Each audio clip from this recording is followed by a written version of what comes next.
Well, well, well. Look what the cat drug in. Look what the cat drug in.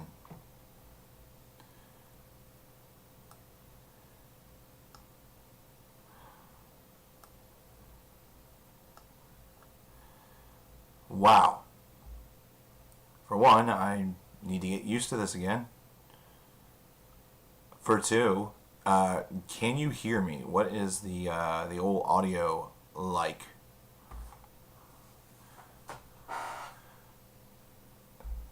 I have no idea how this sounds.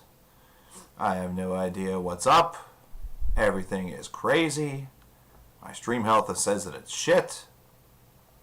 Fine audio, that's good. That's what counts. So hello ladies and gentlemen, how are all of you doing today on this fine June afternoon, June the 12th, 2020? It's my birthday.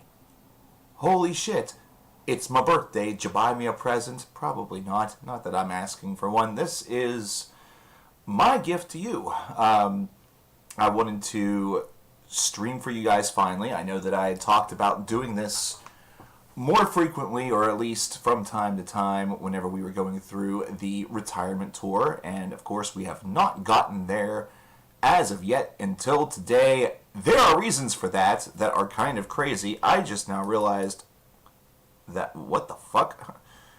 That is not stretched out the entire way. I'm getting used to OBS Studio. I never used OBS Studio. I used OBS Classic, so I just got Studio the other day. Figuring some of the stuff out has been a bit of a chore. I've also had a lot of other things going on. So it's been a learning process that I've slapped together in 5 seconds, and I'm really not happy with the result, but that's just me. You know, what are you going to do? So none the wiser is absolutely correct, Mario. I am still just as dumb as a fucking brick. But, damn, it feels really awesome to be back in front of you guys with a stream. I will answer questions, obviously, about everything over the course of the next couple of hours. I'm not sure how long this is going to last. I've said to some folks that I'm hoping to be here until 7 p.m.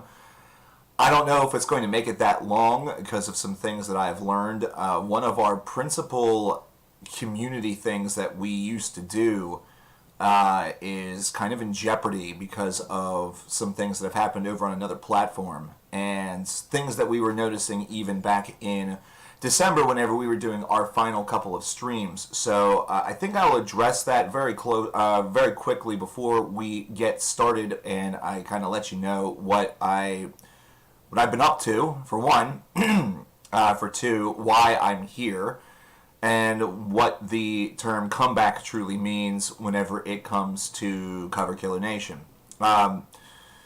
The first thing is that we, of course, for many years have been known for our song requests that we've done here in stream, and usually that has been a decent thing that we were able to accomplish. We ran into minimal difficulty until December, when streams all of a sudden started to go offline and have other wonky things occur to them. Apparently the DCMA and all of those things are now being more tightly regulated, as this has become a problem not only for YouTube streamers but also for Twitch streamers, which means that there are some Twitch streamers over on that platform that do things that are music centered, such as Clone Hero and things like that, that now have to kind of reconsider what it is that they're going to be doing. That has become a major issue, and it is a major issue that was, like I said, I started to notice in December of last year. Not sure if that was something that we had any sort of outreach toward, where YouTube sent some sort of form letter or anything, or if it was just a random thing that began. But it does mean that song requests from here on out are a big iffy maybe. I don't really know if it's something that we could probably do with any sort of consistency, and as a result, one of the key features of this stream has become muted. So, how do we counteract this? How do we, sort of drive community action? How, for example, could we run, realistically, say, a charity stream if we decided to do such a thing like that? And the answer to that may fall under the guise of maybe some format changes, maybe a jump to another platform, maybe a jump to another medium.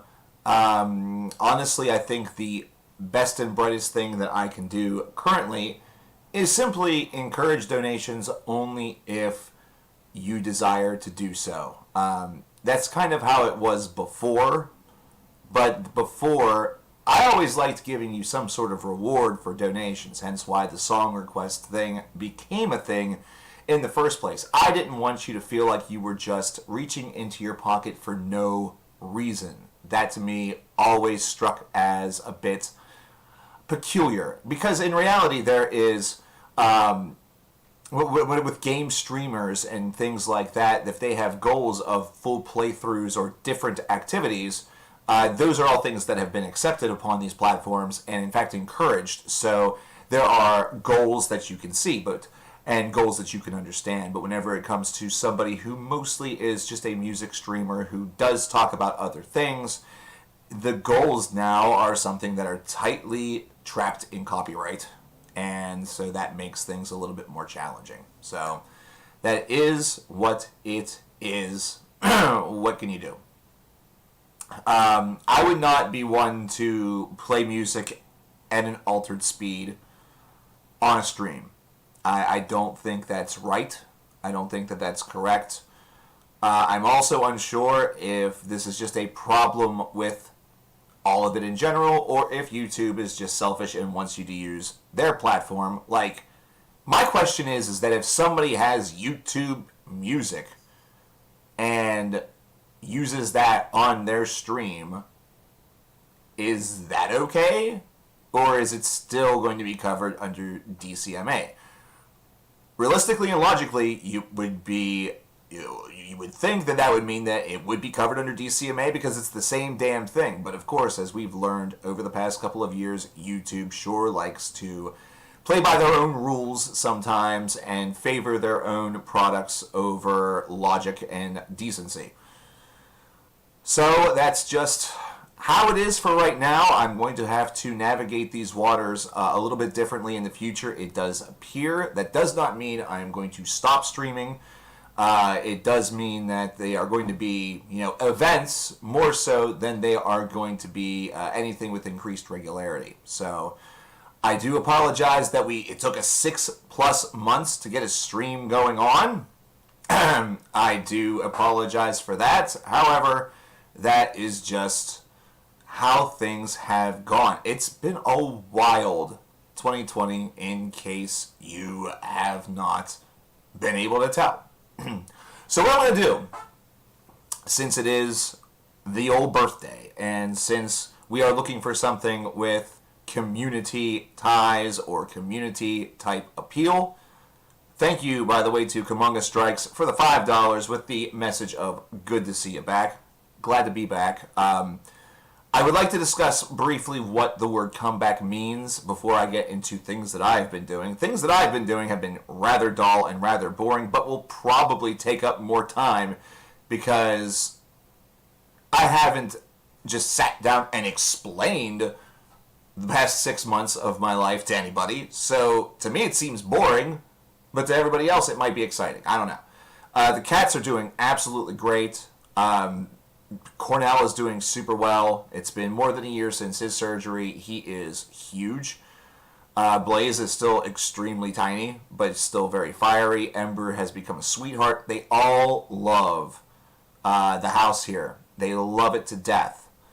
They have 3 stories of play space, and I think that was something that was absolutely necessary, because looking at how big that they've gotten as they've grown, the kittens, that is, I think being in that hellpartment would have presented a number of issues, simply because space was at a premium, and that limiting feature would have invited more conflict, or invited a lot more of the moments where it felt like you were stepping on top of one another. Now, what I mean by comeback in that stream title is very simple. This is the first activity of any kind that this channel has seen in more than 6 months. It has been half of a year since the retirement, which sounds wild to me because it doesn't feel like 6 months. It feels like this is the tail end of February or first part of March, and that whole thing is very, very short in the rearview mirror. Not a half of a year. Wow. It is impossible to me to feel like this is real, that it's been half of a year. Omar Ismail with €5, I think that is. I have to get back into the swing of knowing all this stuff. It says, take my money. I will. Thank you. I appreciate that. You can utilize Super Chat if you like, or you can use the donation link you see above my head. Super Chat, the only thing I will tell you about that, it was pounds. I'm an idiot. Damn it. I suck. The only thing I'll tell you about the two is with Super Chat, YouTube does take a little bit of your money before it gets to me. With PayPal, that is only sometimes the case. Sometimes they do take a little fee out or something like that, but it's nothing along the lines of what YouTube does. Out here repping the UK, I'm out here repping being dumb, because I should have known that. But thank you very much. I appreciate that so very much. I really came in here with zero expectations. I put the link there solely because it was always there in my old layout. Like, that's the reason it's there. That's it. But thank you very much. I, of course, still have to go old school and look at PayPal manually, because, yeah, I'm never going to update. When am I ever going to update? Am I ever going to update? No. I don't even know where I would start. I'd have to sit down and probably work on this thing for like 2 weeks. $10 from David Fisher, by the way, over on the PayPal side. Thank you very much, David. I appreciate that. That was with no comment. And Evil Toad coming in hot with that $50 drop. Dude, that's crazy. Thank you very much, my friend. He says, happy birthday.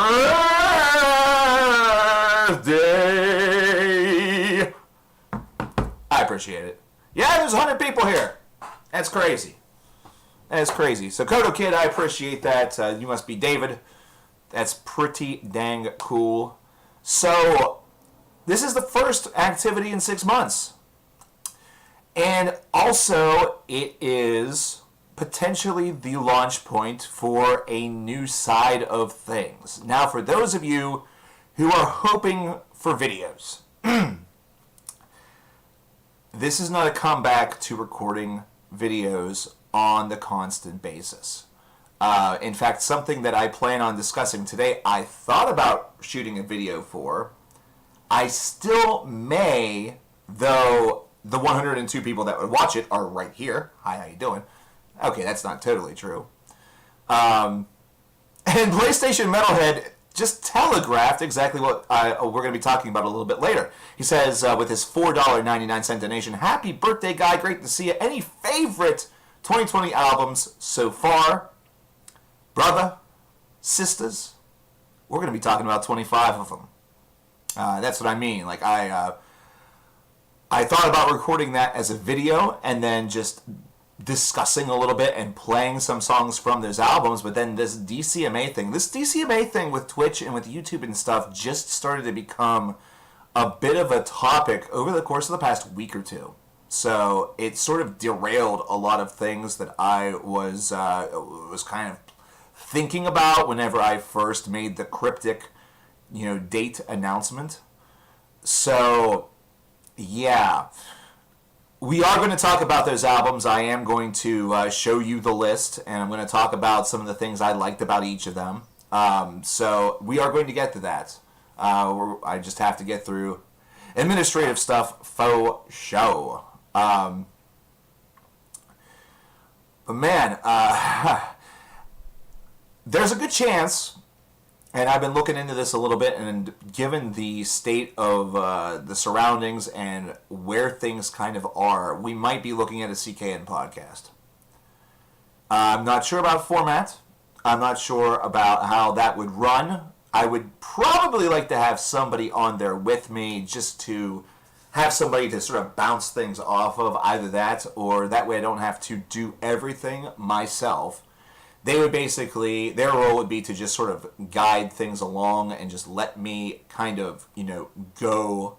If you've if you've ever listened to anything from the Jim Cornette Experience or Corny's Drive-Thru, you know exactly the type of individual that I'm thinking about in this role. Essentially someone to present the topics and kind of let me go off and do my thing. But that is looking like something that we could potentially be doing.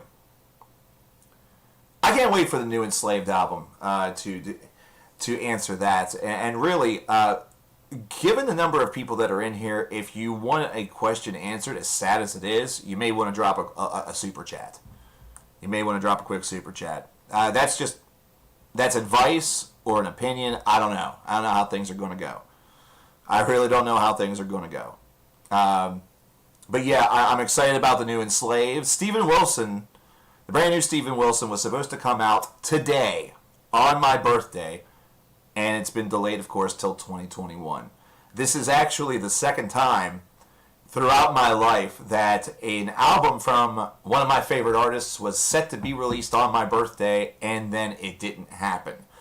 There was an Opeth record. I'm struggling to remember which one. It may have been Pale Communion. That was supposed to drop on June the 12th, and then it got pushed back.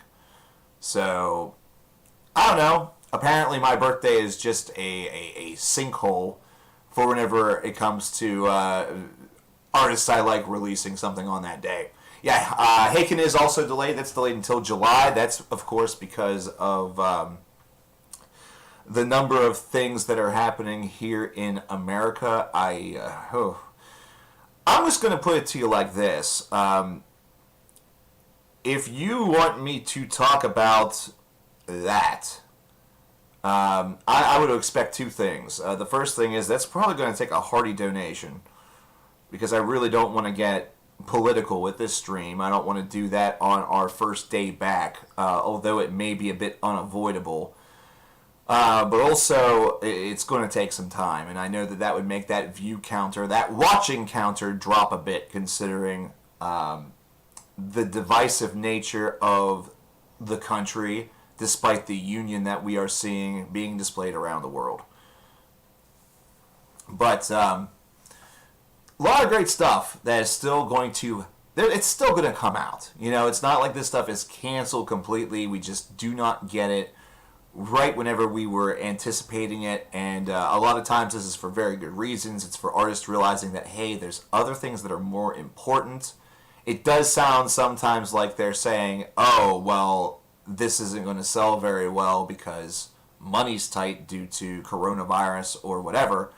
Oh, wait, I said the dreaded C word. YouTube doesn't like that. Well, this video is demonetized. It sounds a little bit like that, but you do have to remember that, artists are, quote-unquote, businesses too, I guess. Or, a lot of times whenever artists decide that they want to do this, and delay something based off of something that's happening in the world, they're making that call. They're deciding to do that because they are believers in the cause. Steven Wilson is certainly one of them, and Haken also on board. Others have joined that. Run the Jewels famously released their album last Friday for nothing, for free. That was their way of giving people music, as well as also showcasing their own protest or showcasing something that they think is important. But, excuse me.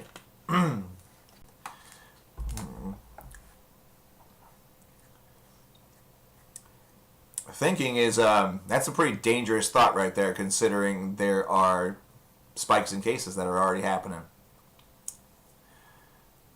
Yes, Aaliyah's solo record will be coming out. Cannot wait. That is going to be really, really good. I keep getting promos to pre-order that. Over on, I think it's Fart Records. New Run the Jewels was really good. I liked it. I've been kind of running the gamut a bit. A gentleman that I follow over on Facebook, who I'm unclear if he's ever been in a stream, but I know that he has at least been a fan in years past, had just recently or is still actually doing it's a poll type tournament, very similar to like Music Madness, with 256 non-metal albums. So these are like pop and rap and rock. There's some punk stuff in there, some ska, some emo, a little bit of everything that he thought were pretty influential. He puts them up one against the other. It's a huge list. And there was a lot of stuff in there that I had actually never checked out before.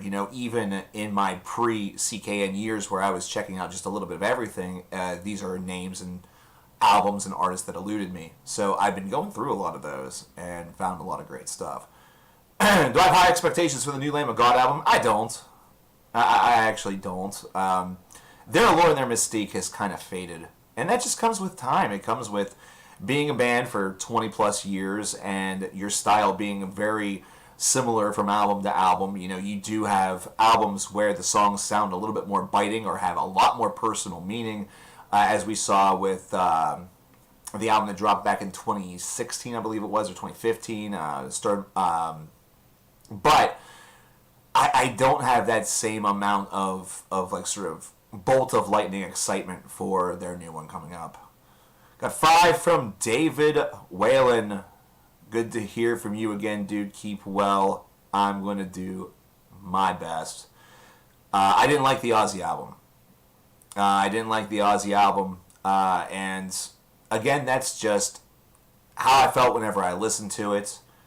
I understand that the man is in ill health and basically tried his best.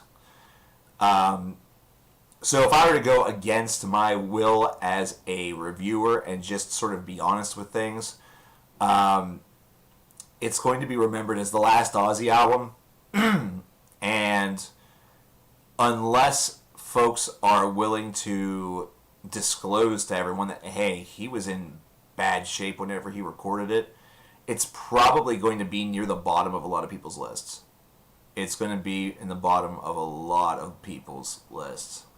I haven't gotten to any Mac Miller in my days, to be perfectly honest. It's not really that I was against listening to a lot of that stuff. It just never really came across as, for one, pertinent or something that I kind of actively wanted to do. And plus, one negative whenever I was actively making videos and was coverkillernation on a full-time basis was that I had to stay so focused on the material that we traditionally covered and things that wanted to be talked about that it did really stymie a lot of the time that I would use for casual listening.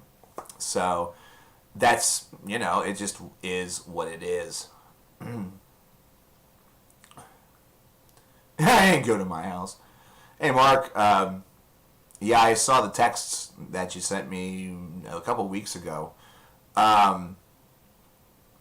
At this, I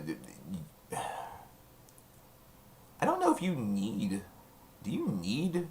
Those of you who have donated for a long time, do you need a PayPal in order to do that, or can you just pay with a regular debit card? I don't know. But Blue Flower with $5 says, would love to see you make a list for the newest Now album. Music has changed so much since you last did one, and those videos are always priceless. Oh my lord. Oh my lord. You're absolutely right. It's changed quite a bit. But anyway, to get back on topic. Looking like probably a podcast is something that's going to happen down the line. I don't have a date for whenever that is going to begin, so I will obviously promote that when that becomes viable. What that would also mean is that I would probably post clips, or I would post the full thing on YouTube for those of you who are not users of services like Spotify or iTunes. I'd probably try to get some guests on there. That is not a guarantee. The discussion would probably be all over the place. I would try to keep it very music-centered. I do have a couple of segments that I would want to be recurring that I have in mind. I will not disclose any of those until anything becomes finalized, obviously, just out of fairness. But that is the direction I'm looking at leaning. And I'm looking at Twitch streaming. I've been looking at that jump for years and years and years, I know. But now that I have retired the old crap top and am fully engrossed with the beast, the blue beast, that is something that is now viable and possible with some much needed equipment or necessary upgrades in order to make everything look smooth. It's the one thing that I dislike about this stream setup right now, is that whenever I was putting it together, I noticed the grainy nature of this camera, which I don't think came across very, very much in the old setup, simply because it was not as powerful of a processor, but here it's definitely noticeable. Though I do think, and maybe you guys could definitely tell me better than I could notice myself, if the picture and the actual, the overall flow of movement and conversation is better than it was, then I know that that's at least a positive. But that is another potential option, because I do enjoy gaming. It is something that is seen a little bit on the channel, one or two videos max.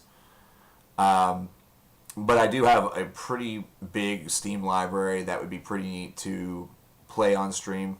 But once again, big issue would be playing the music. Not playing the game music, but playing any other type of music. That would just be, it's not a viable thing anymore. And it's a shame. So unfortunately, I'm going to have to, whenever I'm recommending something to you or vice versa, I'm going to have to use my words, or I'm going to have to make a big list and then go and, listen to them privately and the like. Oh boy, that's going to be real interesting, because I think one of the big selling points for this stream, one of the things that kept a lot of you coming around, was the fact that not only could you discuss the music that you loved and the music that you were listening to, but some of it also got played on the stream.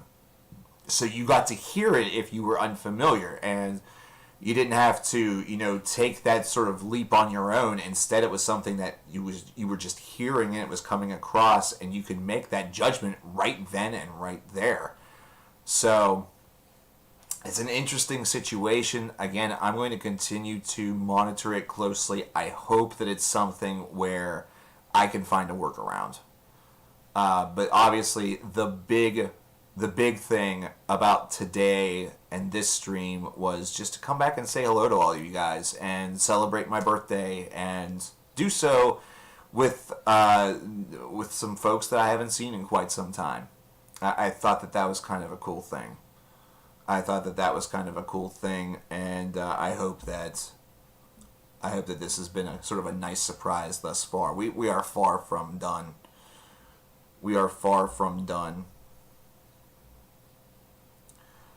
Fear Factory is done because of a lot of things.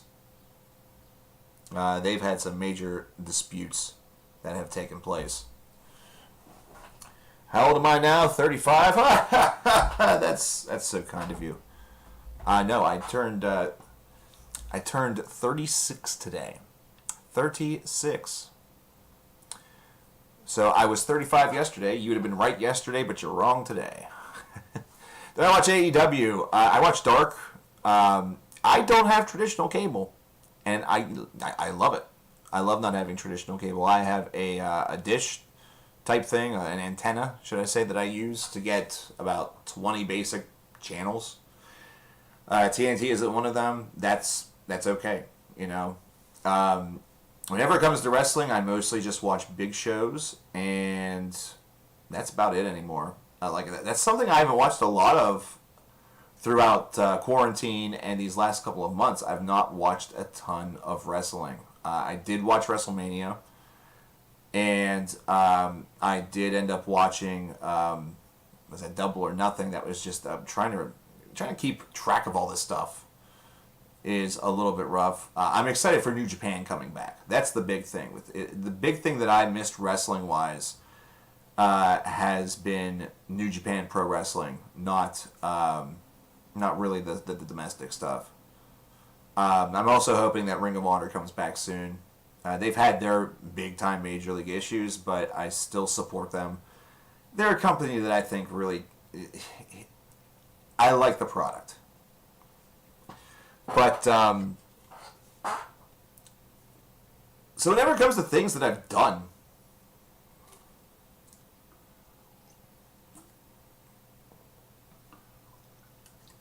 whenever it comes to what has happened over the past couple of months, I was working for, whenever it came to me working, it felt like it was very gapped. Because shortly after the retirement, I returned to work at the tax office. I was there for about a month and a half, and then took my first vacation, like legitimate vacation, at that point it was going on 6 years. I went down to my uncle's place in North Florida on the Atlantic coast, and whenever I left and was going down there and everything like that, the world had not yet gone crazy. But yet, like, it seemed the moment that I returned, the world exploded. Because I left, it was the tail end of February, like the last week of February that I went. And I did that strategically because at the tax office, the first 2 weeks of March are very big and extremely important. So I wanted to make sure that I was back to help out with that. I didn't want to leave them hanging during one of the busiest points of the season. That's just not. It's not who I am. You know, every single year you need all hands on deck, and I wanted to be available. Very first day I was down in Florida. Actually, it was 35 degrees for the low, so it didn't feel like I left Pennsylvania. It was hysterical. But whenever I came back, I was there for a grand total of 2 to 3 weeks. It was, actually, I'm going to look at the calendar, because my calendar here conveniently is still at March, as a reminder of the before time, the long, long ago. Because the last day that I was at work was March the 20th. It was Friday. Because it looked like that was going to be the last day we were all going to be at work. Now, of course, that changed 51 days later. But I also had gotten pretty sick that weekend, that very same weekend. I got a very bad upper respiratory infection that spooked the shit out of me, because my first thought was, oh shit, one of my customers or one of my coworkers or somebody that I was, just walking past that Walmart gave me the Ro-Ro. I thought the damn Ro-Ro hit. To which I learned some very, very interesting things, especially when going to the doctors during the early stages of this thing. They weren't going to test you for the Ro-Ro if you did not have a fever. That's what happened to me, at least. So if you were able to get a test in your jurisdiction without a fever, I am jealous. Because I, to this day, still have no idea if that's what I had. Or I still have no idea if that's what I had back in December whenever I was powerfully ill during the retirement tour. Water Blanc, what's going on, my friend? Nice to see you, brother. Damn. It's like the gang's all here, aside from a couple of my mods. But, oh yeah, everything ended up being fine. However, it was a bad enough moment or a bad enough thing to have that there was no way I was going to be allowed to go back to work even if I could have. So, like many of you, I too was off from work for quite some time. I was able to go back in early May because of the way in which tax offices are deemed. They were deemed essential in Pennsylvania, so, which is silly considering they extended the tax season. But I did end up going back in May, which looked like it was going to be a pretty decent deal until nobody showed up customer-wise. And then they cut back hours and cut back hours to the point where the last couple of weeks I was getting 1 day a week. So I was getting 5.5 hours of work weekly. And obviously that ain't going to work. The jobs report for May was promising. The presentation of the jobs report for May was not promising. It was downright infuriating. But anyhow,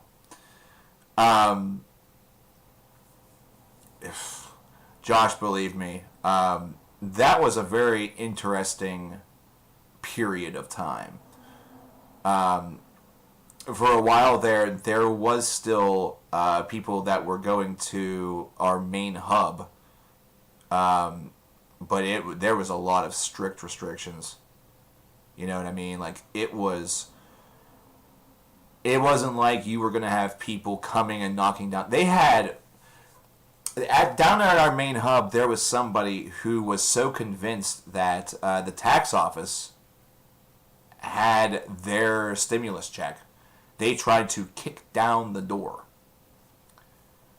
So yeah, it's an interesting thing. It's an interesting thing. So yeah, the stimulus check thing, 1,001 questions on that. Still, there were phone calls coming in about that after I finally departed again recently. So, I'm just a poor boy. I need no sympathy. Yeah. So I'm in the process of looking for something else. Because with the way YouTube is, there's no way I can survive off of it. I learned that lesson before I retired. That's why I retired. Anyway. So, how have I passed that time? By listening to a lot of music. Spotify has been my friend. Last.fm has been my friend. I finally took the that big list of 1,180 albums that I was looking at buying back in 2004, 2005, and so far I've only bought like 100 of them. Put them all in a big Spotify playlist, was going and playing through that. I've been off Last.fm for 6.5 years, so of course out of boredom I started thinking of all the stuff that never scrobbled. So I got the update series together, which right now has about 40,000 tracks on it. So I've been scrobbling through those, adding those manually, including ones from a former Last.fm account. It is crazy. But that's been one of the big things in order to sort of pass the time. In order to pass that time. I actually don't have Spotify up at all.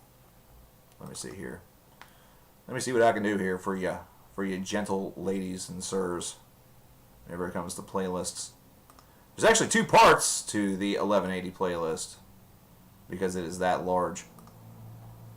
It actually exceeded the 10,000 song limit. But if you want to check out the 1180, you can do so at that link right there. Just that first part there, that's 9,930 tracks long. It's 755 hours and 25 minutes. That roughly translates to a long fucking time. That's a technical term. So, yeah. Long mofo. But Last.fm is... I will also drop that link for anybody who is a Last.fm user. It is a pretty easy one to remember and a pretty easy one to not forget. You're going to find all sorts of stuff over there, though. I will say it's not going to be just heavy metal. So if you look at that and you say, what the fuck, man? I think you have to look at yourself as opposed to looking at me. But that's just me. I'm kind of a dick. So, cheers to everybody. Cheers to everybody.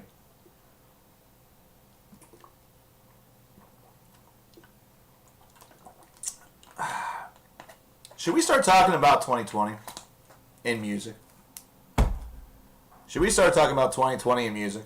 I think we ought to. I think 40 minutes is long enough for me to talk about things I've been doing since the retirement. Other things such as what was sort of my plans for the future. This is not a comeback to videos for those of you who have come in. This is the return to streaming that I always planned to do anyway. The retirement was always meant to be a retirement from producing content. So, we should probably talk about 2020. So I'm going to direct all of you to the left-hand part of your screen. You know, over there where it says, hello there, it's been a while, I hope you've been well. Well, I think all of you have read that at least once, haven't you? Yeah, of course you have. So, boop. Boop. And boop. Probably not the easiest to read. So, I actually have an idea of how to take care of that, too. Nope. Nope. Nope. Hell, how about we just fuck this whole thing up? Just fuck it all. There we go. Top 25 of the mid-year. I actually constructed this list. Toad, what was that? Was that 2 weeks ago? I think it was right near the beginning of June that that list got constructed. So that's how you'll kind of know what the cutoff is as far as time is concerned. So anything that has been released in June has actually not been included to this list. And there have been some things from prior years, or not prior years, but prior months that I've listened to finally, but nothing made it to the list in that regard. So let's take a look at this. First of all, Aether Realm with Redneck Vikings from Hell. I really like this disc. The title alone was what drew me in. I had actually zero intention on checking this out. It was not on my radar whatsoever. I just really liked the song construction on that disc. Not to mention, it's just a fun little experience. It's not one that is meant to be comedy or anything of that regard. It's meant to be taken very seriously. It's kind of got a folk charm to it. I just really enjoy what this release was able to accomplish whenever it came to the enjoyment factor. It's a disc that's very easy to digest, and sometimes, you know, not everything has to be overtly and excessively complex. And this release was a good example of that. 24 with Black Curse, Endless Wound. Straightforward death metal that has a lot going for it. It's pretty damn destructive. I liked the fact that it was so straightforward, but also felt like it was handling death metal and sort of getting the baton passed to it from some of the greats of old. Because if you've noticed death metal up until a couple of years ago, there were a lot of bands still aiming to do traditional death metal in a very monotonous tone. You know, they were not expanding outward. And while Black Curse doesn't necessarily do the prog death thing or anything of that variety, they are more straightforward. They do so in a way that reminds you a lot more of what made death metal so exciting in the first place. Really cool disc. I liked it a lot. Warbringer, Weapons of Tomorrow. Warbringer just absolutely knock it out of the park again. They are definitely the thrash band from the new wave of thrash metal that had the better album this year. Havoc, of course, had another release, but it honestly just didn't feel as dense or as poignant as Conformicide did. Before we continue, we have $20 from Maru, the lovely Maru that we've known for years. Get something nice for my girl Blazy, even though it's not her birthday. Her birthday will be in 2 months. Her birthday is in August, and I will certainly do that. That is an absolute guarantee. Thank you so much. That was incredibly sweet of you, Maru. And anybody who has donated thus far, thank you so much for your kindness. It is incredibly sweet. Number 22 with Mountaineer and Bloodletting. This is a bit sludgy, but it also has a little bit of shoegaze going for it, a little bit of post-metal that goes with it. Again, this was one where I had no plans on even checking this out. The cover of it felt very sort of endearing because it's kind of simplistic. But I didn't really have, most times whenever that happens, I don't have tremendous high hopes. It's just like, oh, I really like what this cover looks like or anything like that. That should be a good sign, or it should just mean whatever.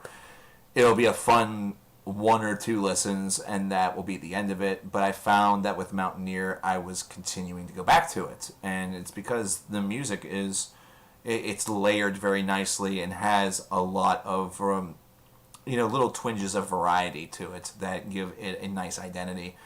I think this is a group that a lot of folks should check out if you're a big fan of post-metal, if you do like some of the sludgy tinges that you get with like shoegaze or even with black gaze, even though this doesn't aim to be that, sort of, it's not Alcesti or anything like that. It's not trying to be Harakiri for the sky. It's instead trying to be more like your traditional sludgy band that has more of a shoegaze mentality or a post-metal mentality. I like it a lot. Huntsman with Mandela Fear at number 21. This is just epic doom, and shit is it good. Again, I liked what I saw whenever it came to the cover, whenever I found out what they were. I was totally stoked about it. This album is terrific.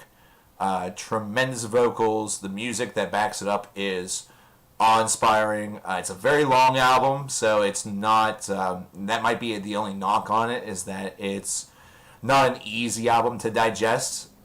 I kind of thought that it was, personally, but I can understand where folks would have that reaction. But yeah, it's a really cool album that I highly request that you check out, even just if it's for curiosity's sake. Number 20 with Forgotten Tomb with Nihilistic Estrangement. This album could have been higher, but its momentum sort of dies with its last track and a half. The very first cut off of this disc reminded me a lot of Reject Existence with its power, and Reject Existence, I think, is one of the best opening cuts that Forgotten Tomb have had on a disc.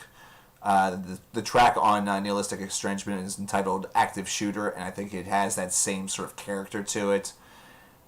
And really, this album felt and was a lot more consistent than some of their priors, but then sort of just died off at the end, which I felt was kind of a shame because it had the potential to be close to top 15 territory, but it now kind of more so runs the risk that whenever you get into discussing 50 albums at the end of the year, it could slide further down from 20 and maybe not even make it into the top 30 or 35. It's amazing that we're sort of at a point where 2020 has become... 2020 woke up during the quarantine whenever it came to heavy metal music. Because prior to it, there wasn't much to talk about. Let's be honest here. There was not a lot to talk about prior to the quarantine. And then March and April, shit just went wild, especially in April. It's amazing that if this would have been out in, say, early February, it would have been a top 3 album. Nope.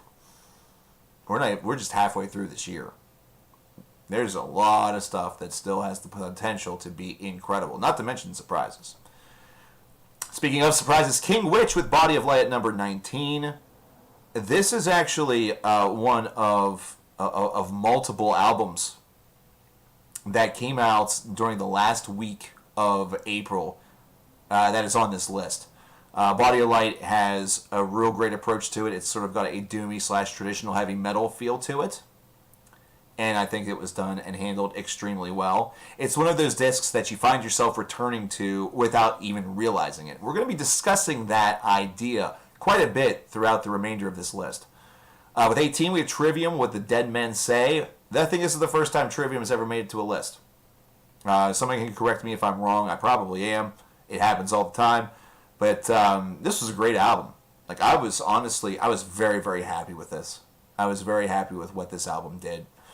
It really was a nice continuation of what they did with their prior release. And again, I don't know where it's going to end up once the year is over.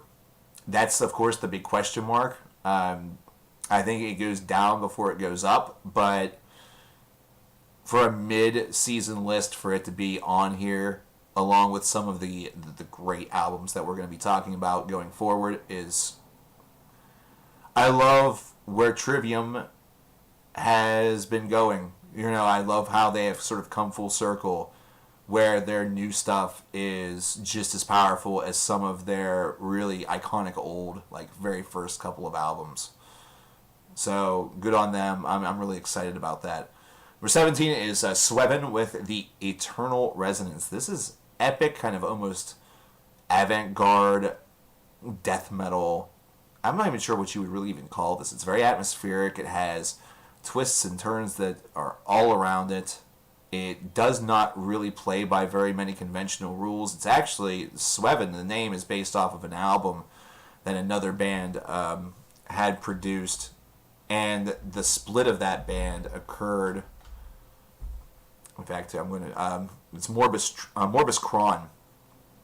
They released an album entitled Swevin back in 2014, which ended up being their best-known album, and also, I believe it was also their swan song.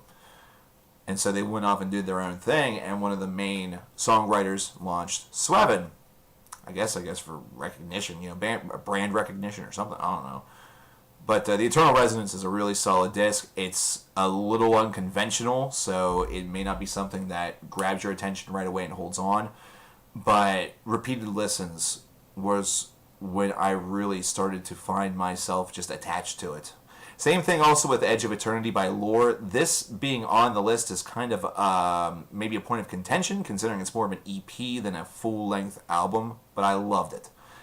I loved every one of these tracks. I was playing them again and again. So just for that, you just scope it out regardless. Number 15, we have Elephant Tree with Habits. We have April 24th showing up once again with this oddball little duck, this experimental project, this experimental rock band that has a little bit of a metal twinge here and there, but it's more of a progressive thing. I would place them right alongside a band that's on the list of much higher, Pure Reason Revolution. I see them as very complimentary. And Habits is a great disc. It's an absolutely awesome disc that if you want to feed something a little different for your palate, I would scope it out. Number 14 is City Burials by Catatonia. Very moody album, which of course defines Catatonia to the T. Just very, very well done. Extremely well executed. Catatonia never disappoints, really. They never seem to ever disappoint, do they? And City Burials is, of course, right along that same playbook. And it's an excellent disc. Now we're going to get into stuff that I'm going to probably fuck up pronouncing. So let's get started. Let's get that traditional Cover Killer Nation aspect just rolling again.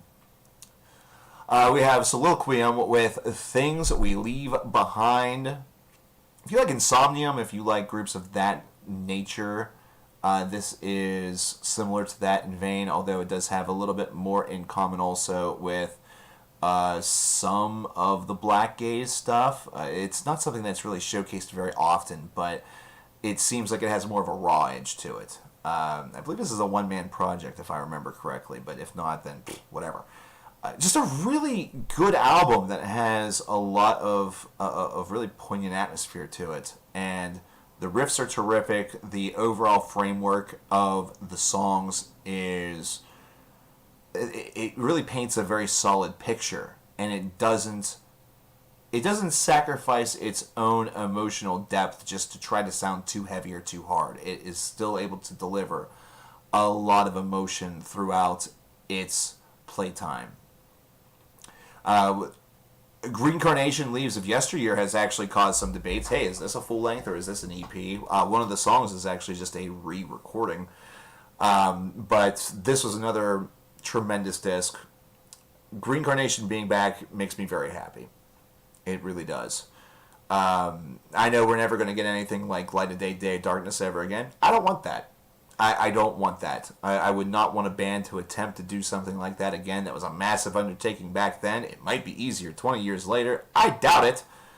But, damn, this was just really good. It shows that they didn't miss a beat. They still have a great sense of who they are and what they are all about.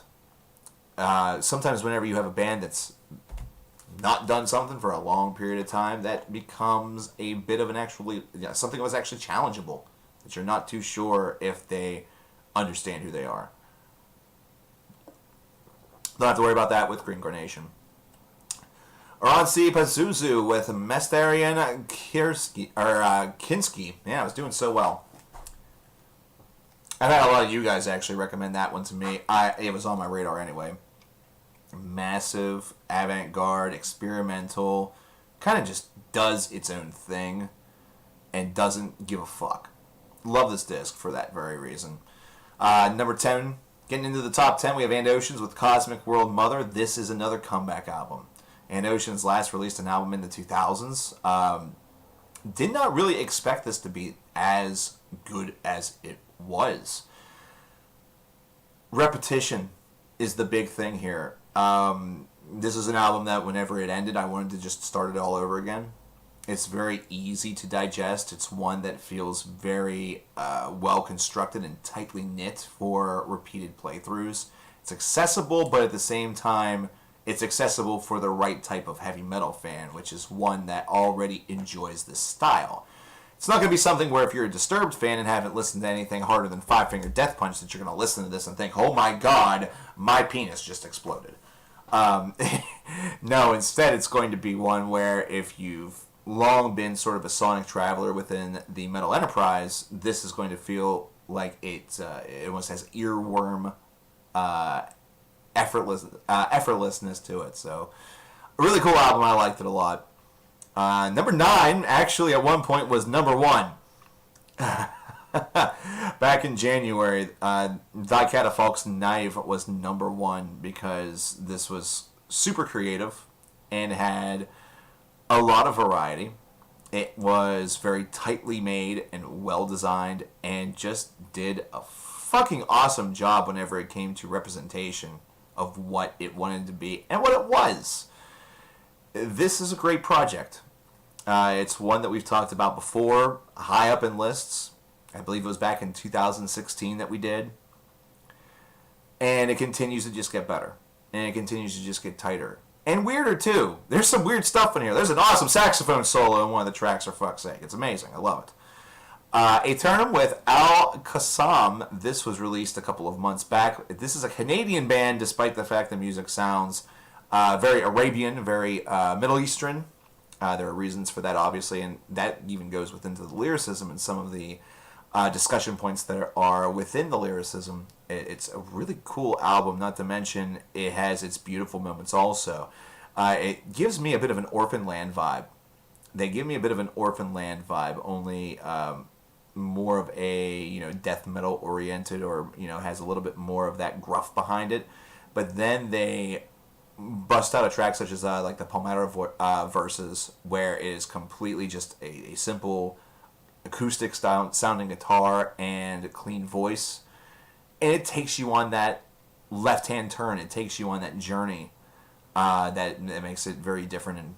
And unique might not be the best word to use, since there are bands out there like Orphan Land, but it does give it a sense of identity.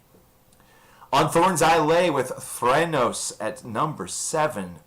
I want to know who gave On Thorns I Lay the metal steroids, because the last 2 albums that they've produced have had some balls of steel, and this album displays that. This goes back to some of their earliest stylings and just gives it a real cosmetic overhaul, and the songwriting is that of tremendously mature songwriters. Again, if you're fans of Insomnium, Swallow the Sun, that whole variety, there's a good chance you're going to really like what you hear with Threnos by On Thorns I Lay.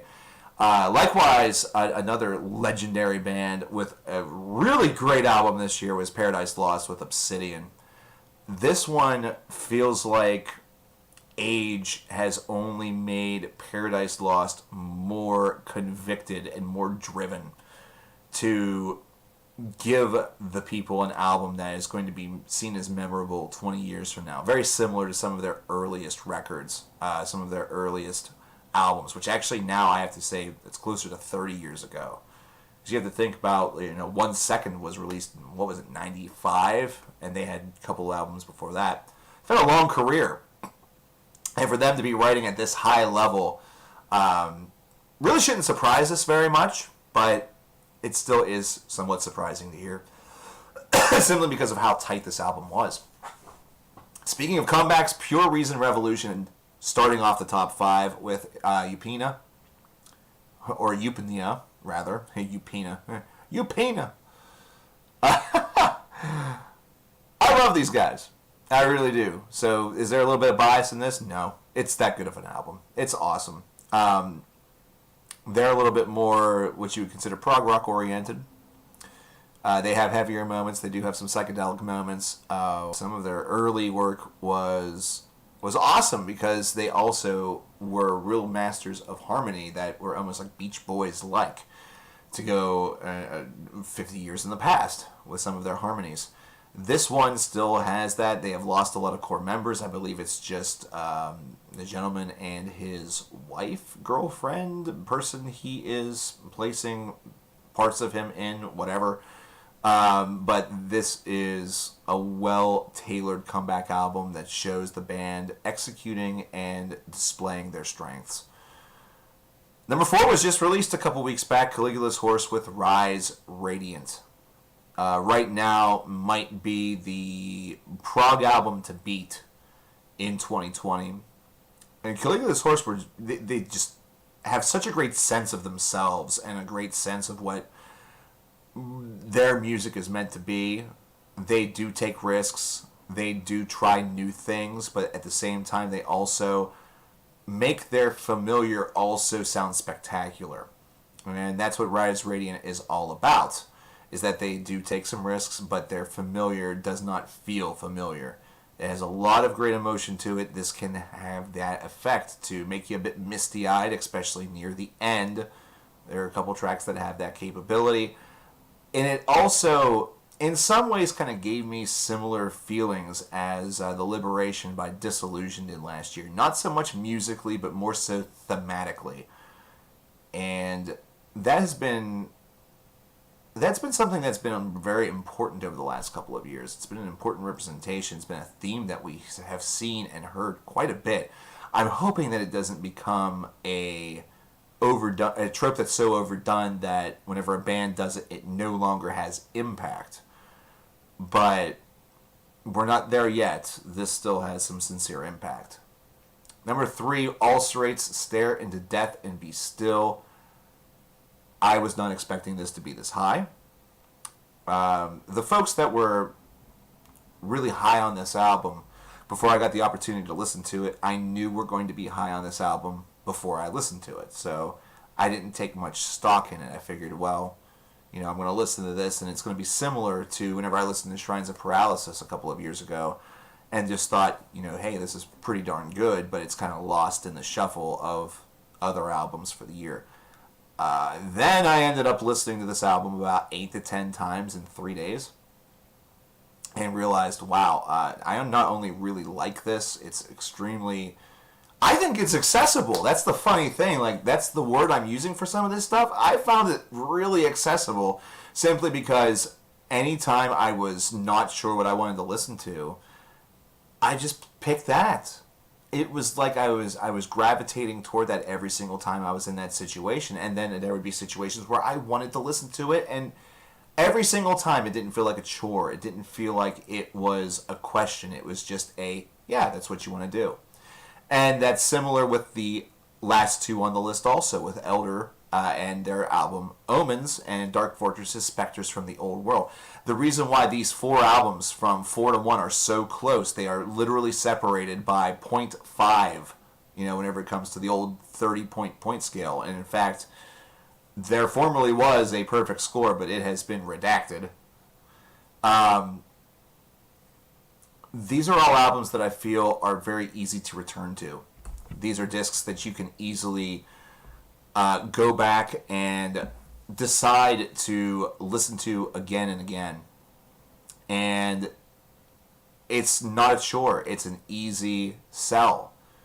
With the Elder album, is it necessarily better than Reflections of a Forgotten World? That's an actual debate that could happen. Because damn, it's a really solid album. They dove a little bit more into the progressive side of their psychedelic nature, of their epic nature. They've done a lot of things. With Dark Fortress, are they the black metal band that they were whenever they first got started? No, they're not. They're a much different band. They're a much more mature band. There is a little bit more of a hint of melody and a lot of other things. So, but with these changes and with these differences, these groups became more than what they were prior. They became different and became a little bit more all-encompassing. They've all become groups that within their respective areas of music feel like they have transformed themselves into the new placeholders, as opposed to just being ones that are lingering in the wake, waiting for the former placeholders to either slip up or retire. They're instead grabbing hold of those brass rings. They're instead going off and forging their own path and showing that they are no longer just this underground thing. They're instead the new norm. Dark Fortress has been going for a while, but every passing album that they've had since Elam back in the late 2000s have been terrific. Venereal Dawn was another step in a great direction. And now with their newest this year, with Spectres from the Old World, they have taken that next step. This is a #1 album that would be easy in other years, but already here in 2020, they have 3 other pieces of competition.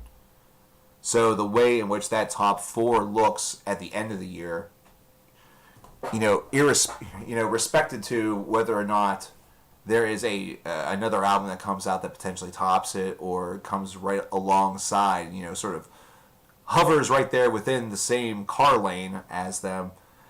The way that this foursome could probably change weekly. Whenever I was considering the best albums of the year, prior to the release of Rise Radiant, because that came about a month after the release of both Ulcerate and Elder, which were released, by the way, on the same day, April the 24th. So they were both released on the same day. So 2 of the top albums of the year were released on the same day. And at one point, actually, both of them were either very near or had perfect scores. That, of course, has been redacted since. But leading up to the release of Rise Radiant by Caligula's Horse, each of those 3 albums that you see in the gold, silver, and bronze positions, each at one point did have the gold medal spot.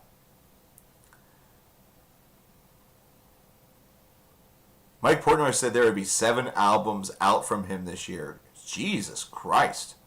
7? That's a lot of material. That's exciting. Don't get me wrong. You know, one of the things I've always found super cool about the 90s and early 2000s from Dream Theater were all of the myriad of side projects and different little projects that they had going on with some of their musical friends. In some cases, it was some of their musical influences or idols or peers.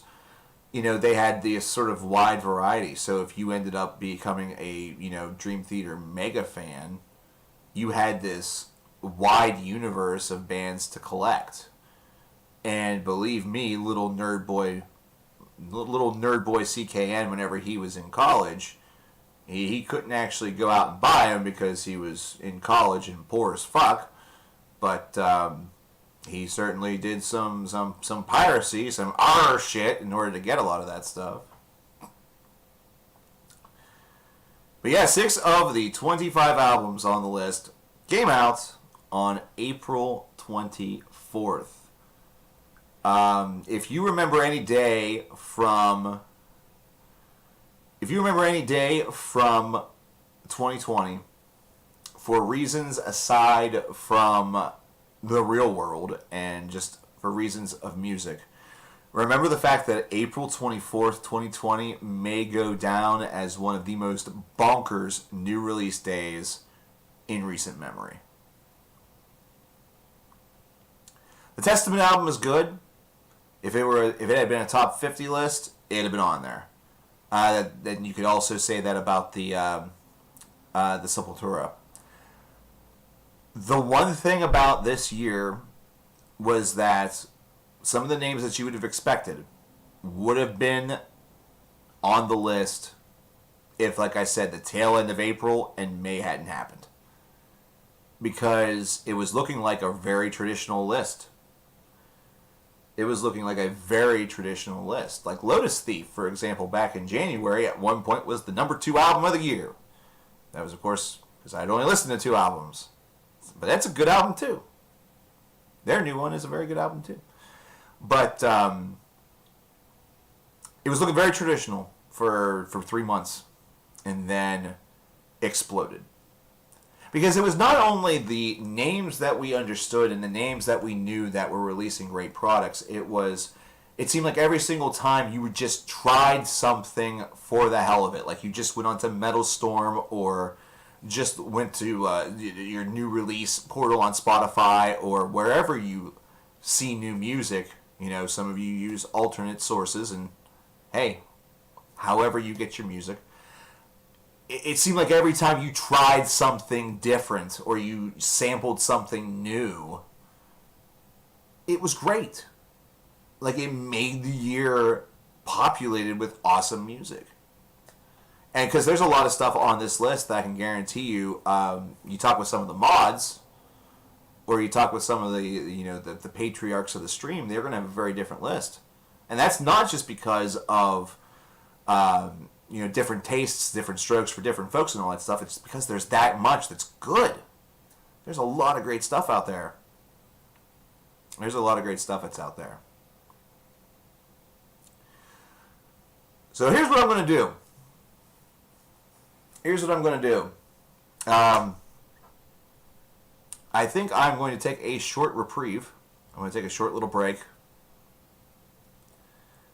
Thank you very much for all the welcome backs.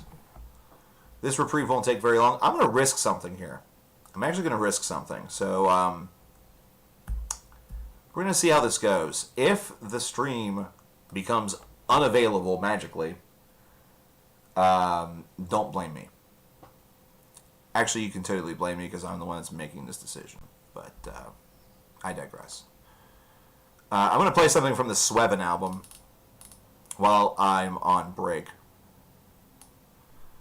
Does not actually contain very much in the way of lyricism. And actually, because of the way the setup is, I'm going to have to mute the microphone too. So whenever the audio starts, it may be a little low, it may be a little high. I don't know yet. Everything's a fucking mystery with this setup. It's dumb. But anyway, I'll be right back. Stick around. This is probably the only song that I'm going to play today. Because again, I'm not sure what the after effect is going to be. This is Sanctum Sanctorium by Sweven off of the Eternal Resonance, which, as you can see on your screen there, is number 17 whenever it comes to the album of the year list.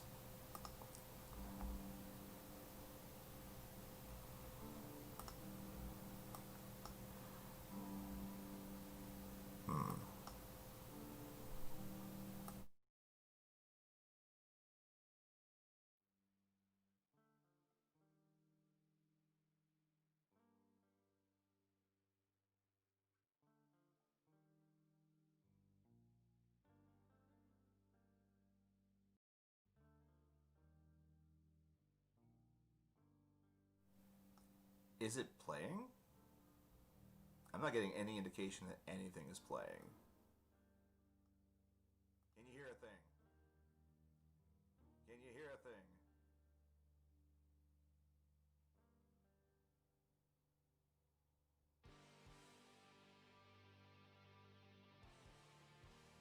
Any music being played whatsoever that you can actually hear? I'm thinking not.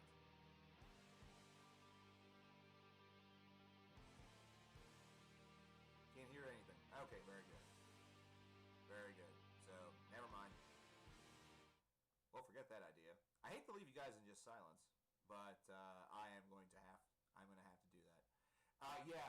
The reason why it was quiet is that it was trying to go through my audio channel, which is the camera, as opposed to the traditional audio channel, which was through the computer. Everything has gotten fucked up at Streamland. That's okay.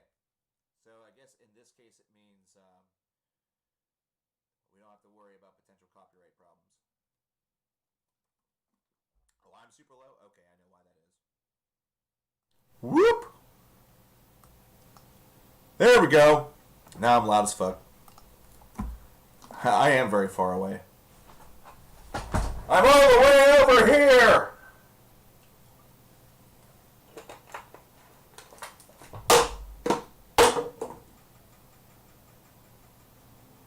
Well, that wasn't supposed to go like that.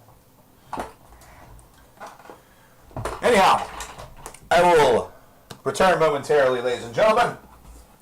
And we will get to the second half of our show where we basically do whatever the hell we want. I'll answer questions. We'll just talk. We're probably going to wrap up around 5:30-ish now that I'm thinking about it.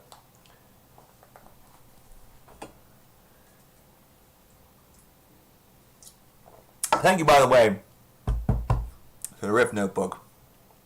Don't think I forgot about that $15 donation you dropped over on PayPal, boy. Thank you so much. I appreciate that. I'll be back in a couple.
boy. Good little pee break. Checked in on the kiddos.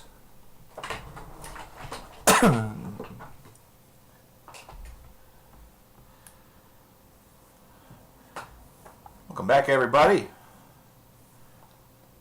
CKN here. Mr. Moo Guy dropping 666, the number of the feast. Says, don't even watch my other reviews channel since you retired. Could you drop an update vid with details about the podcast or streaming? Good luck, bud. I will probably do that once I get more information about when that's going to start and things of that nature. We could probably do a little bit of repurposing here whenever it comes to all this stuff. I'll keep that top 25 list over here on this far side. And we're going to expand this. Hi. What up? I like that empty part of the bottom there, though. Yeah. I don't have to do it. You don't come here for flashy graphics after all. You come here for the grainy-ass image and the stupid commentary and the DIY stupidness that is a CKN stream. Cheers. Oh. My feelings about Nick Gonzalez getting drafted by the Pirates. I'll care more whenever I see what he actually does on the field. He had a great community. Family is doing all right. You know, we're all getting older, but we're all doing pretty well. Trying to get into a lot of home projects because this place that I have here, it's a bit of a, I wouldn't call it a fixer-upper because there's not a lot that needs to be done inside. You know, just some aesthetic things that were left over from the previous owners that sort of need to be removed because they do not align really with my personal thoughts about living. Like there's a border that's up near the ceiling of the living room that says things like "family is forever" and that life's not about how you weather the storm; it's how you dance in the rain, or whatever the fuck that saying is. Can you imagine me? There's a better chance of you seeing a photo of me in a pair of Golden Girls pajamas, which will probably happen because I have a set, than me aligning myself with that philosophy. So, you know, there are some things that need to be done on the inside that are very minor, but on the outside, there was a lot that needed to be done just to give the house a little bit more curb appeal. The folks that lived here before, I think, the gentleman fancied himself as a Mr. Fix-It, and whenever he Mr. Fixed stuff, it looked like garbage. So, like Wednesday, I just had the driveway repaved. It was a cracked mess. It was just littered with weeds and, you know, huge fissures everywhere. It looked like they tried to expand it just by using slabs that didn't make sense compared to what the rest of the driveway looked like. They did a patch job on it, but only did a certain area. They didn't do the full thing. So it was like this really weird, you know, blacktop array of different colors and different substances and textures. You know, they use different I can't even describe it. It was really bad. You know, and I parked on this thing for 6 months and it was fine, but it just, oh man, that was not going to stay. So it got taken care of Wednesday. I got new gutters on the place last Saturday. I have a gigantic tree, which is technically not on my property, but part of it does hang over onto my property that I had to get one of its giant branches removed because if it were to drop, it would have probably destroyed my garage. So that was a little, you know, quality of life thing that needed to be taken and, you know, removed. There's a garden section behind the garage that was just overrun with weeds and different plants. It looked like it hadn't been touched in years, so I went out and got all of that removed. You know, 12 bags of weeds later, and Definitely the song of that was The Weeds That I Have Tended by Mountaineer, another one of the bands on the top 25 list. It was kind of ironic that that song came out right around the same time I was undertaking that project.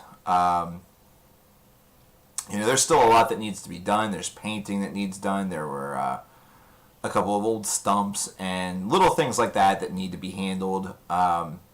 Painting. The roof is eventually going to need replaced because it's covered in moss, which can soak up water and keep it, retain it as opposed to dispose of it properly. So there's little quality of life things that still need to be handled in order to make the place, just absolutely perfect. And of course, the goal of any home that you have is to try to increase its curb appeal in case you ever have to leave. You know what I mean? And you want to just live somewhere nice. You don't want to live in a dump. And I live right next to a dump. I don't want to insult my neighbor necessarily, but he technically doesn't own his house any longer. He sold it because it was becoming a lot to maintain. He was allowed to rent there, which the whole thing didn't make very much sense to me. I would have just kept the stupid place as opposed to, but he's thinking, I don't want to pay the property tax, blah, blah, blah. But the situation is, ew. But, oh yeah, I do remember when all of those problems happened last year.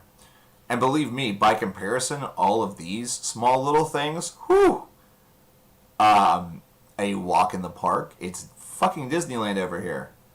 It is Disneyland over here by comparison. But yeah, family is great. The couple friends that I still have, they're all doing well. I've been able to connect with a couple of folks that I haven't talked to in a while. That's been most recently because I was working a lot prior to that and was in quarantine listening to a ton of music. Like I was very within my own world a lot during quarantine.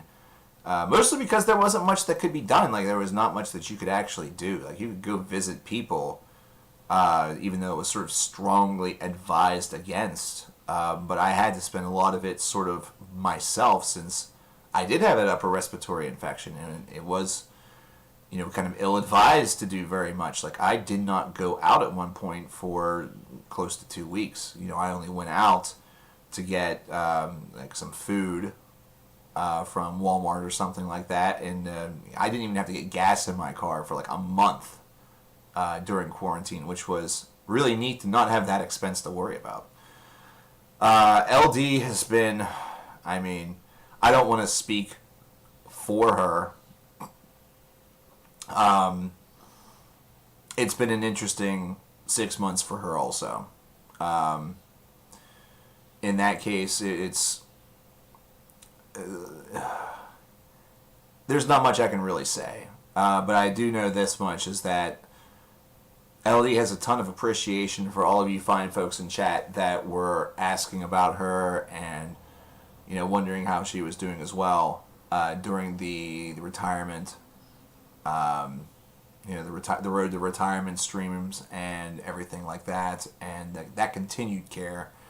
I'm sure we'll touch her. I'll have to mention it the next time I happen to speak to her. The Nagelfar is okay. I thought it was just decent. I don't know if it would be top 50 worthy by the end of the year, the way that this year is kind of, sussing out. All right would be a relative term. I would say it's been a struggle-filled road. It's been a struggle-filled road. There would be less COVID-19 if not for the protests. If you're talking about the ones that we're talking about complaining about haircuts, yeah, you're right. If you're talking about these most recent ones, those people were actually wearing masks for the most part. Here, I'll say this. There shouldn't have been protests over going to get a haircut and having a mask on. The protests that are happening right now are about real, actual, tangible issues that do affect people in this country, as opposed to, I'm an asshole, my hair looks like shit, And I don't want Kathy down the street to do it because I might get COVID. No, you moron. If you practice, things say... Ugh. No, we're not getting political. I'm sorry. We're not getting political. We're not getting political. But anyway. Well, I've been putting the top 25 list on my Facebook page. Yeah, actually, I think I will, Kevin. I'll probably drop that on the CKN page later on tonight. I thought about doing that after I made the list, so Toad will know how long this list has sort of been living in the ether, considering we've been discussing things back and forth along with a couple of the mods. But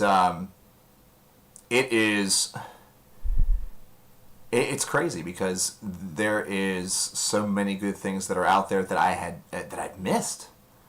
Also, like we are in a position right now where there are so many albums that are released on the weekly and on the monthly that it's almost impossible to truly get a perfect representation of the year, and trying to do so subjectively or objectively, really both, it's impossible. So it's great. Do you think we're close to completing the puzzle behind the Model in the Well albums? No, I don't think. I think that there is some secret to that whenever it was designed was placed in there deliberately to act as a red herring.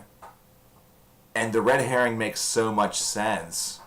And like some of the little things along the way make so much sense that it's going to take somebody that really looks completely out of the realms of the logical to totally get what they were going for. I know that there have been people in the past where Toby and everybody has said, hey, you're close, but there's still something key that's missing. I'm wondering if it's ever going to be solved. I know I made the bold declaration that I was going to solve it. I looked through that for for a while, and I think I am far too stupid to. I think I'm far too stupid for that. Am I really back? I'll be streaming.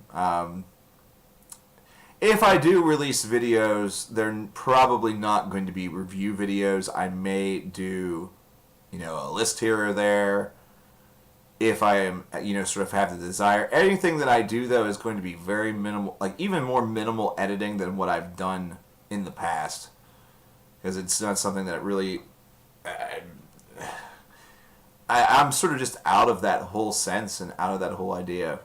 That was true. That 99 cent... What was that? What's all that? That's crazy. That's pretty funny. Thanks for the 99 cents, even if that wasn't your intention. Oh, boy. What the heck is this? E-check in progress.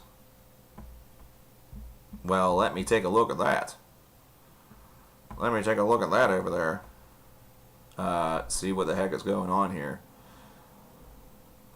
I do hope to sort of improve some quality of life things with the stream if I do this more often, but like I said, I've been leaning a little bit more toward podcasting, which may end up being a little bit more fun, and I may have the opportunity to disclose a lot more based off of that. Peter Smith with the 25. Thank you very much. I think that was what that was all about. I actually have no idea. Yeah, pending. Cool. I'm still getting back into the swing of things. Again, I wouldn't expect the next stream to necessarily happen next week or anything like that. This was sort of a special occasion because of everything. But, I say that, and next week I might say to myself, shit, I kind of feel like doing that again. I hear that Chris Hansen could be investigating Davey Vanity. Dude, I did. I'm going to be honest with you, okay? Like, I'm going to totally be straightforward with you. I'm going to be straightforward with you. I'm a little miffed about all of that. Because 7 years ago, your boy was talking about that stuff on videos. Okay. 7 years ago, your boy was talking about that, and then it gets a big jolt in popularity during the tail end of 2019 going into 2020. And what about your boy? What about the man blowing that whistle 7 years ago? Come on, man! Give credit where credit's due. But yeah, I hope that it does actually lead to legal action taking place. Davey Vanity really should be behind bars. He should. The record that he has, and it's not so much that there's just one person that has a really convincing story. It's that there's so many stories out there. Now, I understand you have to sift through them and try to find out which are real and which are not. It's a sad thing that we have to say that in today's society, since the traditional idea is you should always believe the victim, because so often they do not get believed and they wear the scars for the remainder of their lives, and also, they decide not to report things in the future, or they have negative feelings about this or that. But whenever it comes to bandwagoning, it's something that can happen whenever it involves a popular figure, as much as I hate to call Davey Vanity a popular figure.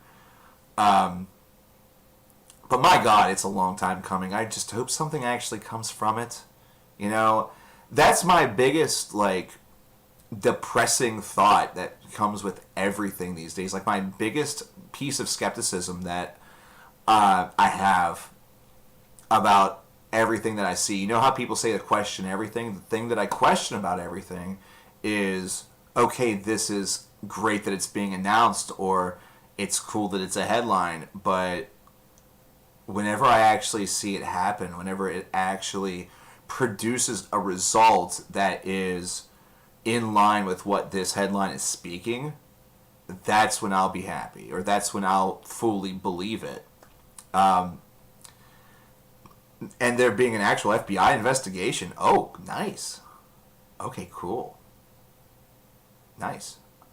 I like that. See, I don't follow that story very much because I don't traditionally like reading about pieces of shit. Personal thing. I heard Ash Breather.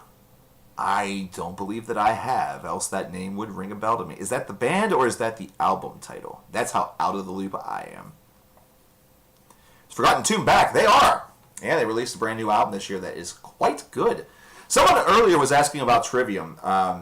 You can tell that I was in favor of the album based off of the fact that it's on the top 25 list. What the fuck, Evil Toad? What in the world? Get good. Oh my gosh. Oh shit. Oh, get good indeed.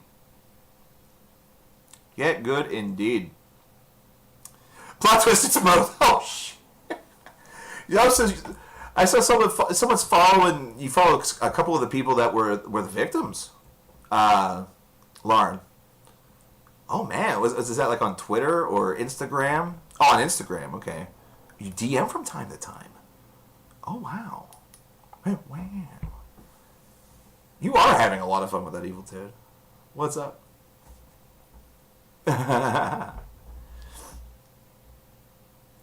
Yeah, for those of you who don't know, Davey Vanity is the main participant in the Blood on the Dance Floor project.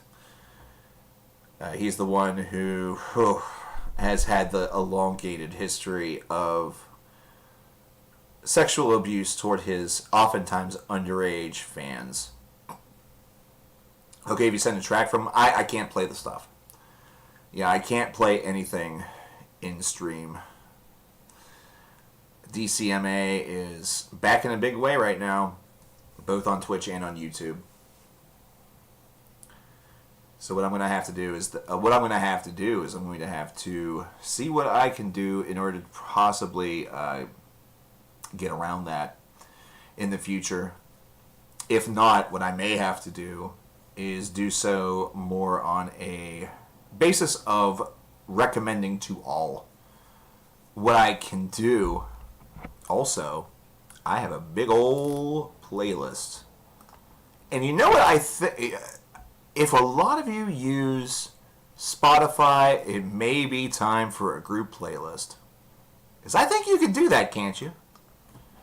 Can't you do group playlists on Spotify? As if you can, that might be a thing that we do.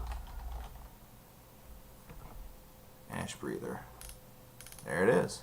2020 album. Save the playlist 2020 releases. I'll be listening to that tonight. Emperor Tiger Star. Any rock or metal album that you thought was great at the time, but now in hindsight you don't like or even think is awful now? Oh man, that's a really good question. That's an excellent question. You know, the funny thing is that whenever I've been going through track by track a Last FM account that I had in 2005, adding all those tracks to the one that I currently have. It's a hobby. It's a admittedly very nerdy and sad hobby, but who cares? I have the tools to do it. But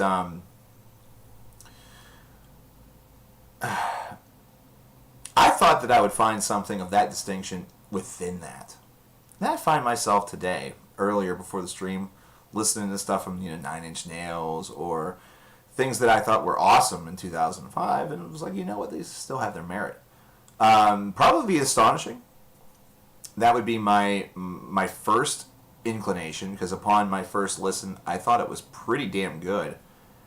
And what actually killed it for me, The Astonishing, by the way, by Dream Theater, what killed it for me was my lack of desire to ever go back and listen to the album again. And that was very telling for me, because Dream Theater, what the hell? Yeah. Ew. Dream Theater's, legitimately one of my, top 25 favorite bands. So whenever a new album by Dream Theater drops, it is not implausible for me to listen to that album 3 times, 4 times the very first day it drops, and then continue to listen to it throughout the next few weeks. It will take some time for that album to exit out of my cycle of things that I'm listening to. But with that disc, I listened to it once, I did the review, and then the regrets started to pour in as I went month by month of not wanting to even look at it. Like, it wasn't just listening to it. It was also, not even being able to look at it without saying to myself, no, I don't want to give that time commitment. No, I don't want to do that. No, I don't want to do that. And it just continued onward and onward and onward. There are things that I no longer listen to very actively. Pantera is a good example of that. Whenever, 15 years ago, I was listening to a hearty amount of Pantera, mostly because it was still a band that I had listened to for only 5 years or so. But in recent memory, unless it came up within a stream as a donation, I really wasn't listening to a lot of Pantera individually at all. In fact, whenever I was doing the update series to try to track 6.5 years worth of listening, that was missed because I didn't have my Last FM account active. I didn't have the plugin on my old laptop. I didn't have that active until 3 or 4 months before it got destroyed. They were a band that even whenever I stopped and thought, in 6.5 years, I don't think I listened to them once aside from streams. Or, did I do a rank 'em all for Pantera even? I don't even think I did that, now that I'm thinking about it. Or is that something I just did No, I did nothing like that. Because I have a list of all those. I need to look at this now. Was there never a rank 'em all Pantera? Oh, that's page 6. I don't think there ever was. I did a 5 reasons on Pantera. Shoot. Yeah, because the rank 'em alls that I have listed, I have Slayer, Metallica, Opeth, Soundgarden, Gojira, Dream Theater, Nevermore, Iced Earth, Megadeth, Iron Maiden, Porcupine Tree, Death, Trivium, Tool, Ayreon, Killswitch Engage, Behemoth, Enslaved, In Flames, Pink Floyd, Meshuggah, Machine Head, Catatonia, Overkill, and Rush.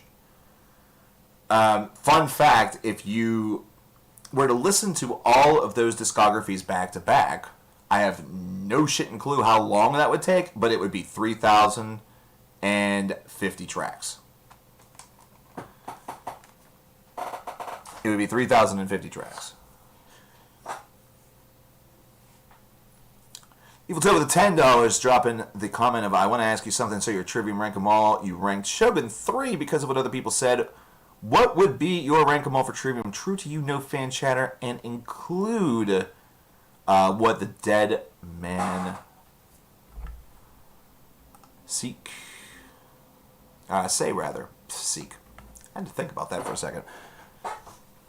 Oh, I'm not saying that Pantera isn't a bad band. I'm not saying Pantera is a bad band. It's just they're one of those groups where whenever I think, oh, I could listen to some Pantera, 1 second later I'm just like, eh. You know? Like whenever you're going through that cycle of what you want to listen to.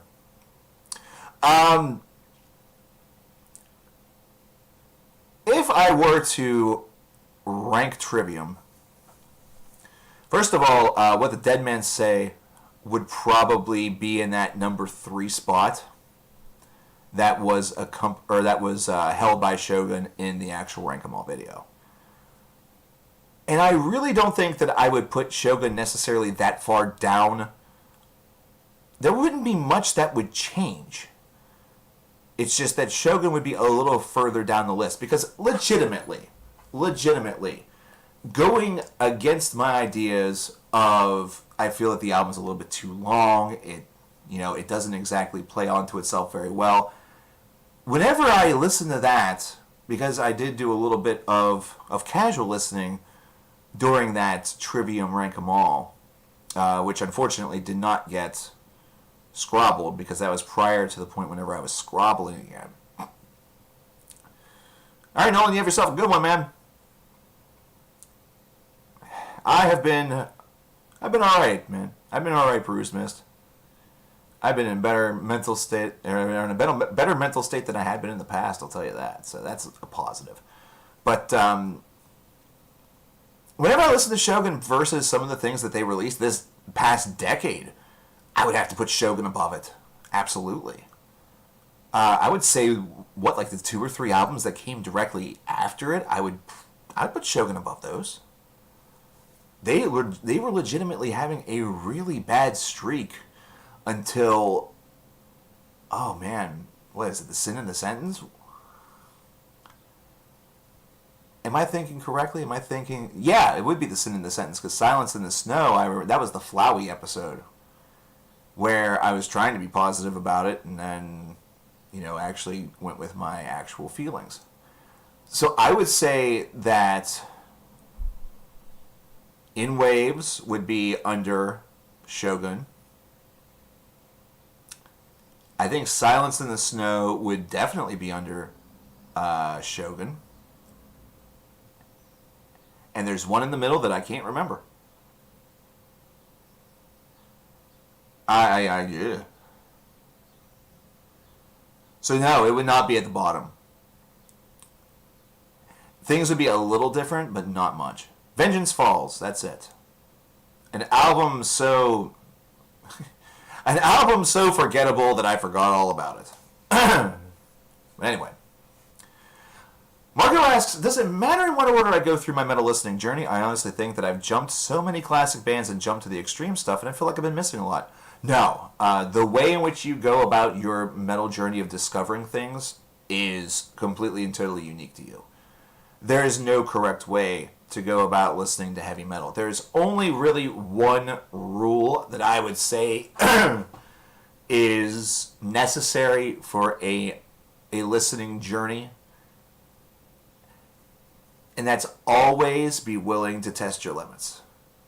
So, for example, one thing, like one sort of pet peeve or complaint that I've had about a lot of folks that say that they like heavy metal, but actually they actually only like radio metal or things that are right there on the fringe line, stuff that's extremely accessible.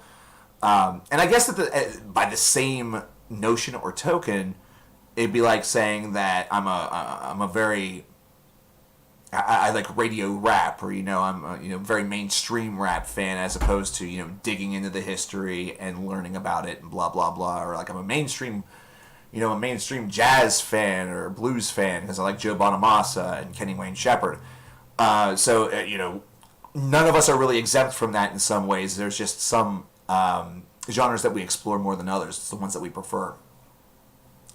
But never stop testing yourself. Never stop testing your limits. If you think that you have reached sort of the apex of what you're willing to sort of indulge yourself with the extreme sides, try something else. See what happens. The only way that we learn what we truly love or what sounds good to us is by continuing to explore around. Whenever it comes to classic bands and groups that are considered pivotal to to paving the way for the bands of today, yes, it is important to listen to them. You should always know where you come from, but it isn't something where you have to hold this opinion where they are the grand champions of metal. You know what I mean? You have to be able. You have to have your own opinion about that. That's what should be expected. If you think, for example, that whenever you listen to a band such as Atheist, you think they're better than Cynic, that's actually not that controversial of an opinion. They're peers from the same timeline. They were out right around the same period of time. But let's say that you say, I think Atheist is better than Iron Maiden. I mean, you'll probably have to defend yourself from a lot of folks that will think you're crazy. But again, that's just based off of their own form of opinion. There's nothing there that says that is an unfounded or bad opinion. Now some will say that, oh, well, if you say that Attila is better than Iron Maiden, you're going to be laughed out of the building and your opinion is just, wrong. There's not really a wrong opinion whenever it comes to what band that your ears and what you like, what is better than something else. If you listen to Attila and it makes you feel better and you feel good and you enjoy it more than Iron Maiden, there's nothing wrong with that. Whenever it comes to what I say about music or what you say about music or things like that, they're all just opinions. They're all just opinions. Some of them are really, really funny. And a lot of it's based off of a claim of objectivity in a truly subjective environment. But what I would say is wherever you are taken next within your metal journey, just go with it. Roll with it. And never stop exploring. Never stop exploring. Never ever stop exploring. And the best part is that there is so much out there. There is so much out there. That of course means you're going to run into a lot of bands that sound similar, But you can go to pop music and a lot of it sounds similar. You can go to country music here in America and god damn, every song sounds like a carbon copy. You have to go back decades before you find something that sounds original unless you really dig deep in the modern age.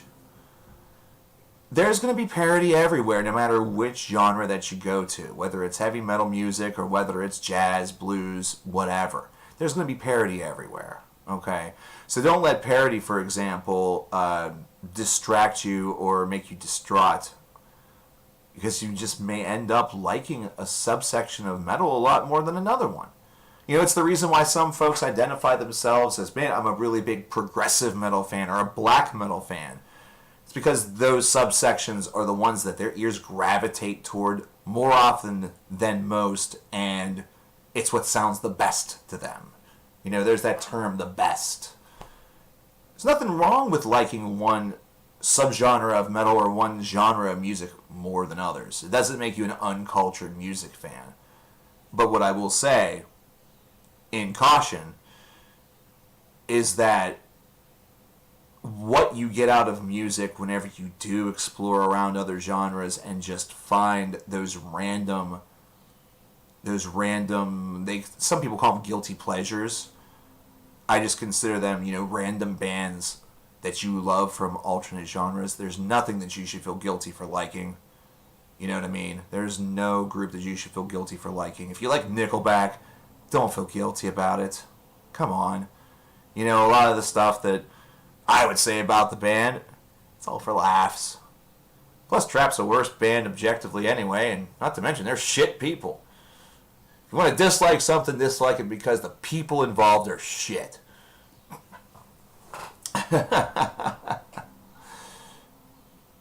Entropia, no. No, I have not. Hey, you like Britney Spears? There you go. 1, 2, 3, dibby dibby dibby.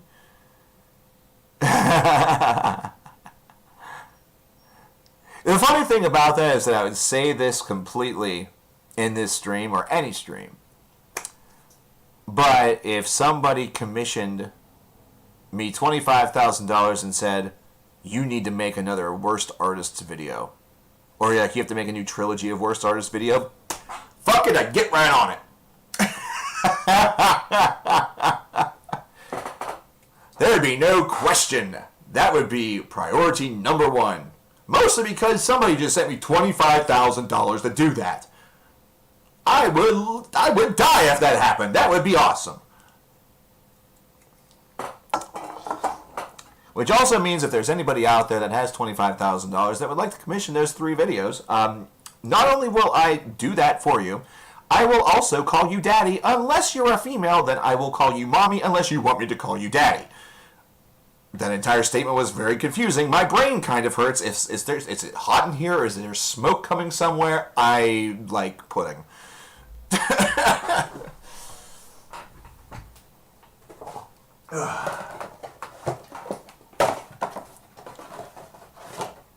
I'll tell you how I am. We're getting the classic going. Cheers, everyone. I'm going to tell you something about retirement. I'm going to be just flat out 100% honest. It was very, very sad for a couple weeks.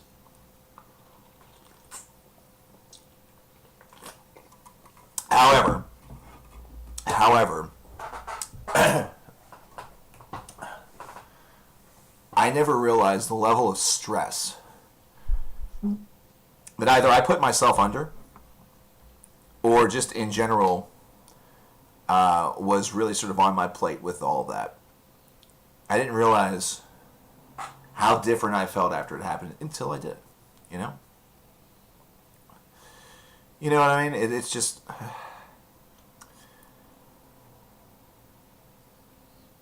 I didn't necessarily like being gone because I do love the streaming aspect of it. And y'all kind of, those of you who have been regulars for a long time, you understand that because you were a part of that.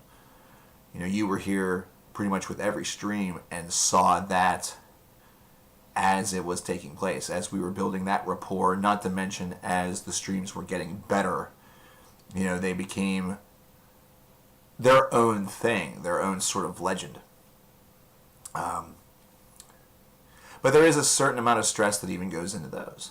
So I think there's a certain amount of stress that went into this stream. I wasn't sure if anybody was going to show up, or if there would be a ton of people that would show up. If if y'all would be upset over the fact that we probably wouldn't be able to play music, or even down to the fact that you take a look at this layout that I have presented in front of you that looks like it was made by a 3rd grader, because technically speaking it was. I was in the 3rd grade once, so fuck you.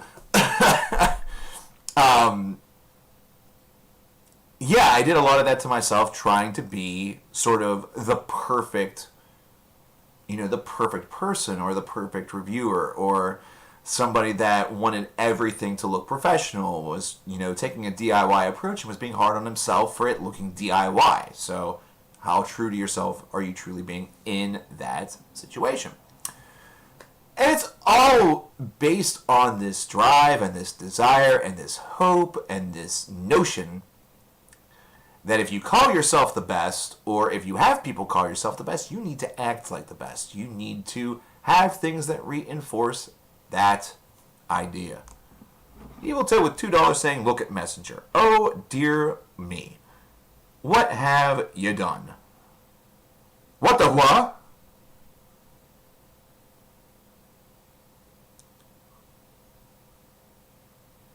Okay. Now hit the button.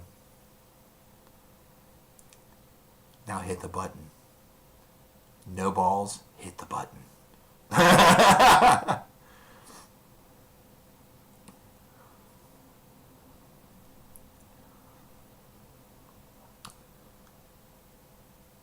Don't tease people like this. No, that was pretty funny. An absolute perfect freaking picture right there. If only I had that money to give. That is why I always say, if one of y'all hit the lottery, don't forget about your boy. Don't forget about your boy. Your boy loves you. The boy will dispose gifts upon you. He will bestow them in spades. Anyway. So yeah, it's been very nice to focus on some other things for the past 6 months. And I think that was the nice part about whenever I started thinking about, what about a podcast? Because I knew I didn't want to go back to doing videos. It wasn't that I was uncomfortable in front of a camera. I was harsh about my videos starting to sound more robotic. It sounded like I was saying the same things over and over again, and I couldn't find the voice to change things up. That was absolutely true.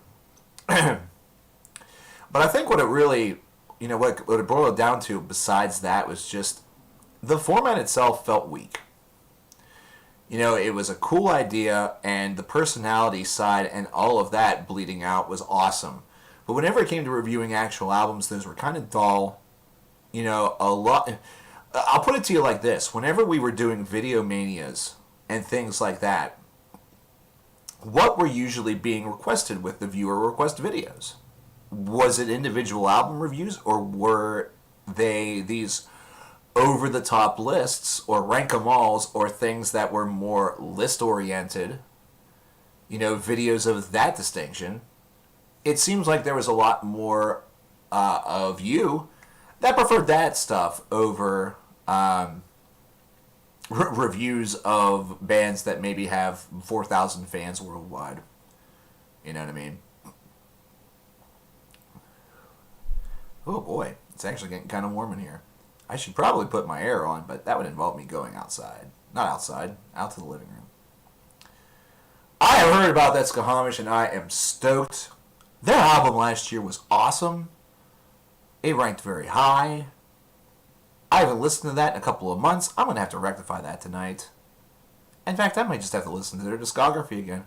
Whenever that album came out, I listened to that album and Triangle. It felt like it was like just on repeat, like over and over again. It's wild.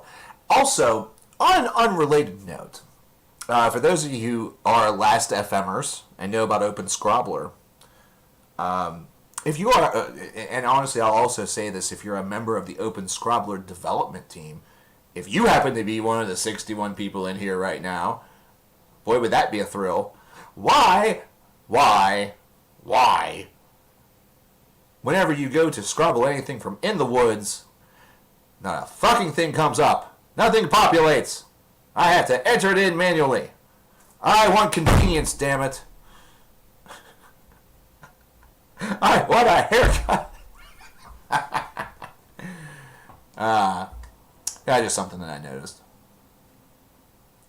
But yeah, if you are on Last FM, you can pop over there and you can add me on Last FM. I completely and totally allow it. It's lastfm/user/lightbulbsun. There are updates over there every single day. As I not only as I listen to things, but as I add things from the update series. Some of which you won't be able to tell which is which. It's been a wild year of scrobbling. Join the friends that are in chat right now that could also tell you about the joys of Last FM, such as Evil Toad and Waterblanc if he's still here. if he left, I'll feel really bad because I didn't really talk with him much. I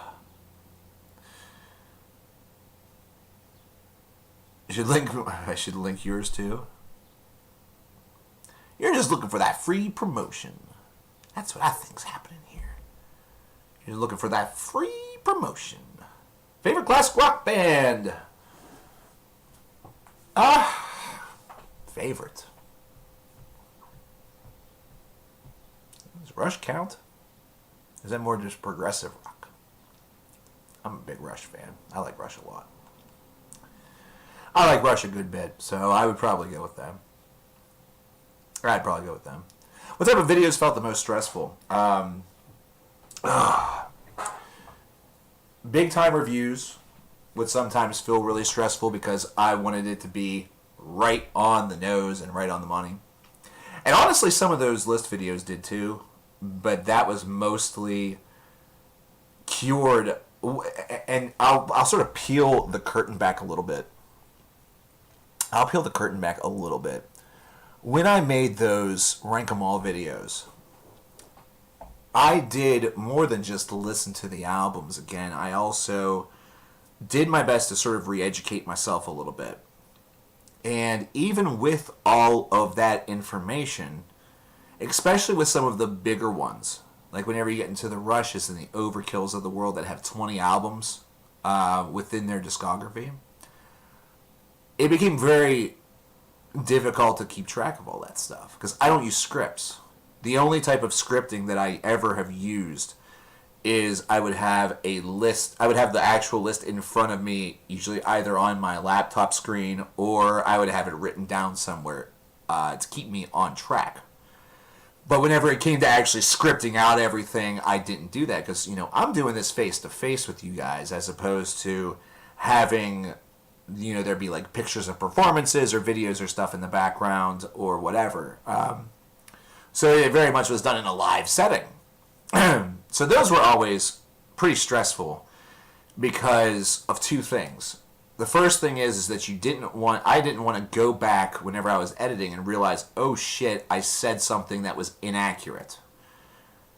Because that just drives me nuts, and you don't want to present inaccurate information, even though I have in the past, because there are some things that I don't catch it in editing either. And the second big thing is that, and this is the downfall just of one-take recording in general, you could be 17 minutes into a video that was going to be 18 or 19 minutes, like you could be right there at the end. I was so hard on myself that if I lost my complete train of thought or something just derailed me completely, I would stop the video and have to restart the whole thing over again. You know what I mean? So that is the big thing. Was my methodology was not always the friend that it should have been. Sometimes the one-take philosophy was a very large enemy, and one of the big reasons why the stress level was heightened.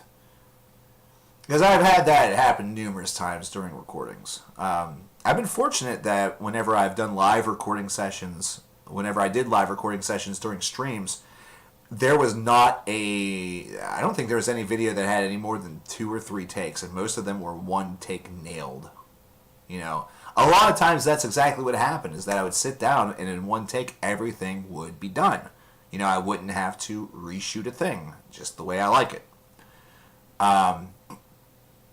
But especially as the years progressed, that became less true.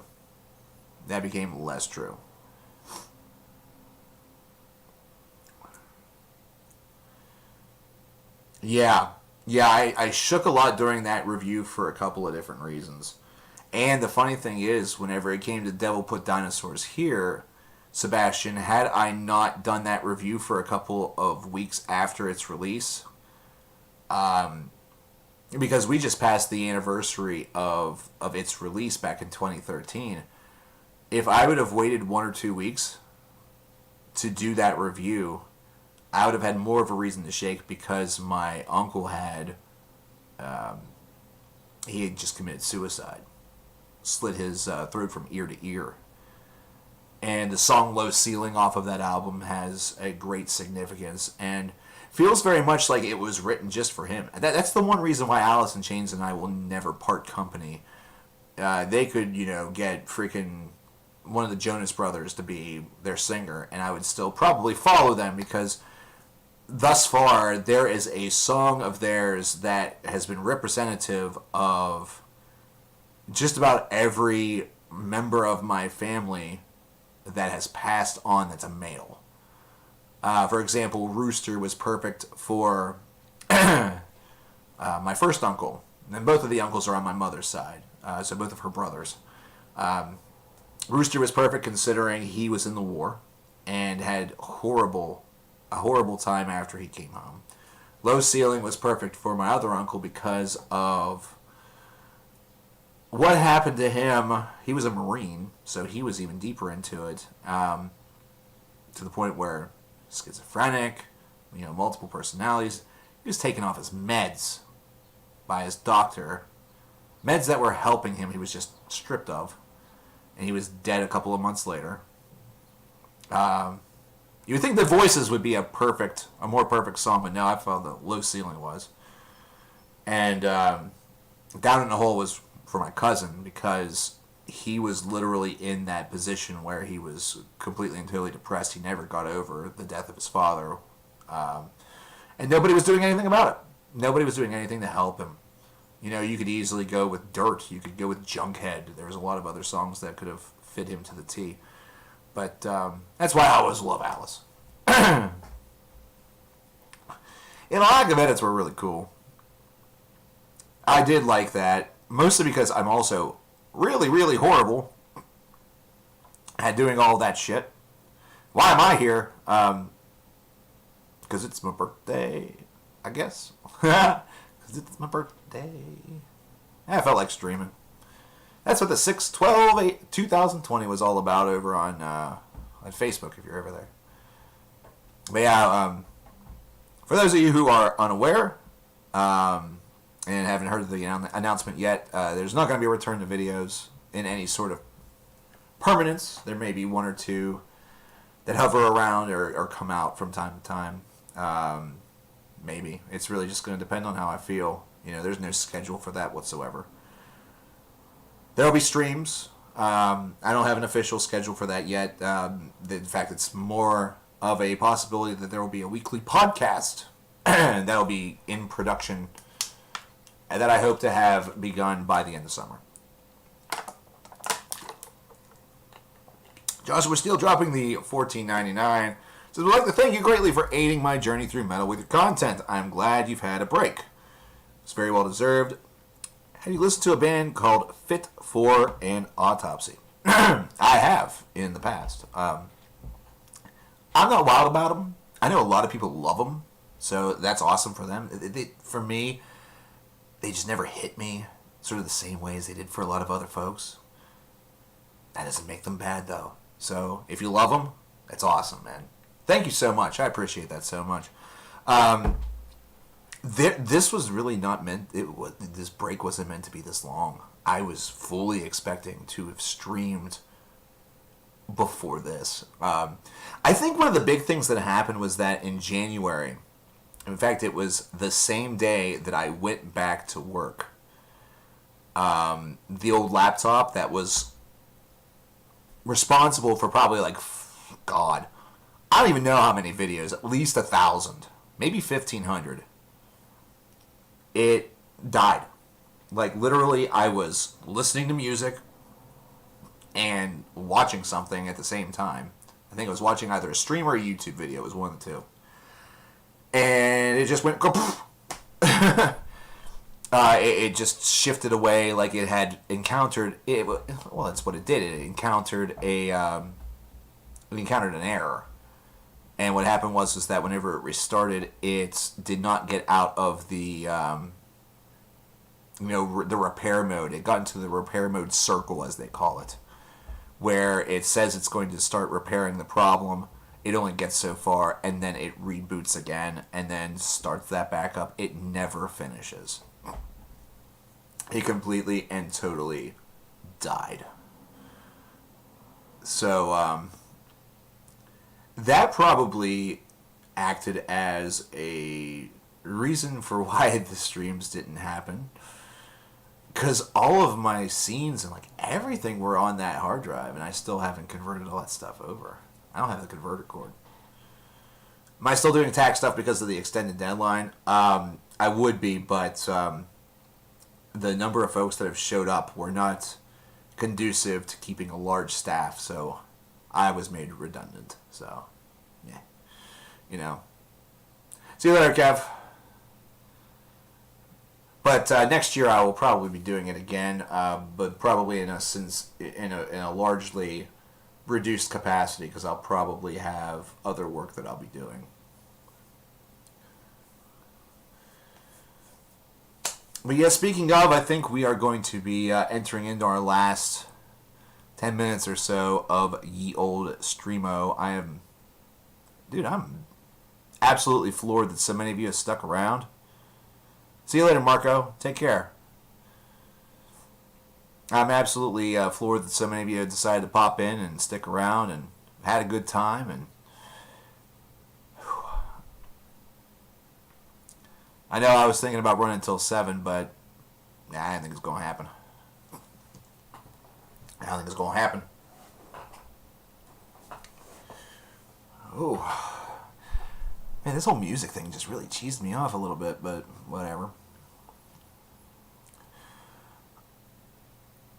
I want to know from you guys. I know I haven't been able to answer a ton of your questions, and I do apologize for that. That might be the thing that in the future, that becomes the new sort of donation thing, is that if you want a question guaranteed to be answered, you should drop a super chat or something like that. I don't know. That might be how it has to happen, especially if the crowd continues to be a little bit larger. That might have been what we should have done today, considering this was new heights for us. Triple digits. To other people, sounds like it's nothing. You're used to watching streams that routinely have thousands or tens of thousands of people. I'm a little pipsqueak, man. 75,000 subscribers is all the more I had. I'm just a tiny little boy.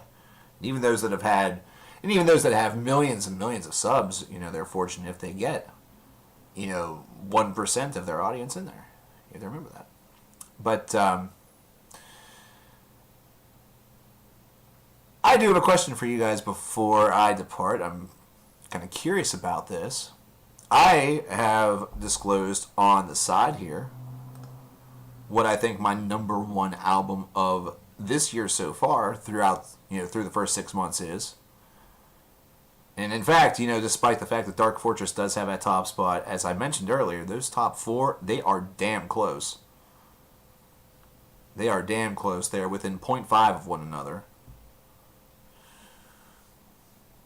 What is your personal album of the year so far here in 2020?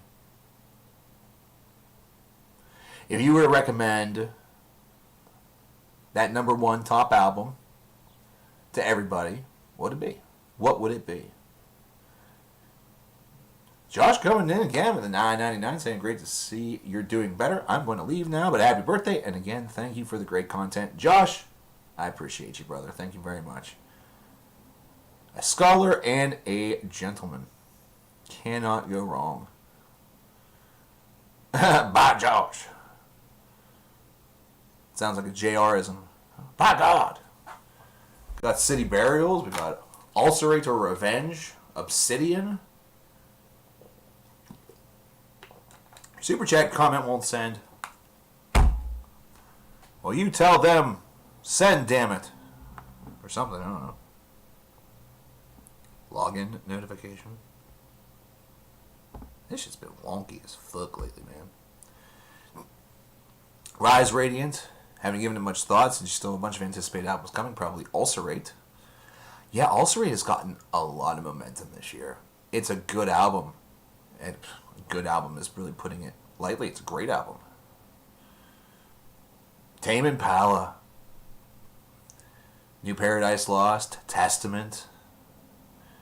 You wouldn't known about the Opeth. The Opeth! Oh, by the way, if you're wondering how I feel about Breaking Benjamin, I've seen him live. It was a hell of a show. I don't listen to a lot of their studio stuff. But if they came through again, I'd probably see them live again. Fear Factory? I think it kind of sucks the way that band ended. You know, because they're essentially done. That whole situation is really ugly. And it's a damn shame. Because they had an excellent run. From the 2000s to really the late 90s, should I say. All the way until just recently. You know, it was... The last album was, what, 2015, 2016? That Black Curse album is crazy. You're absolutely right.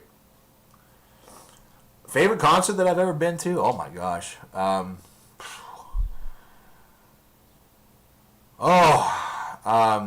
I think just based off of memory, I'm just going to shoot off the very first one that I think about is Immortal in Apsu, which took place in an old cathedral that was converted into a concert venue, and there was a blizzard going on outside.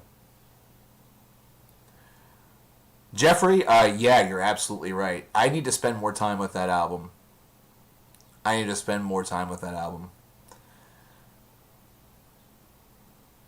The new Nightwish was better than you expected. I actually still haven't dusted that off yet. Like, I've had that in my 2020 playlist since the week of its release, and just, I haven't pushed play yet.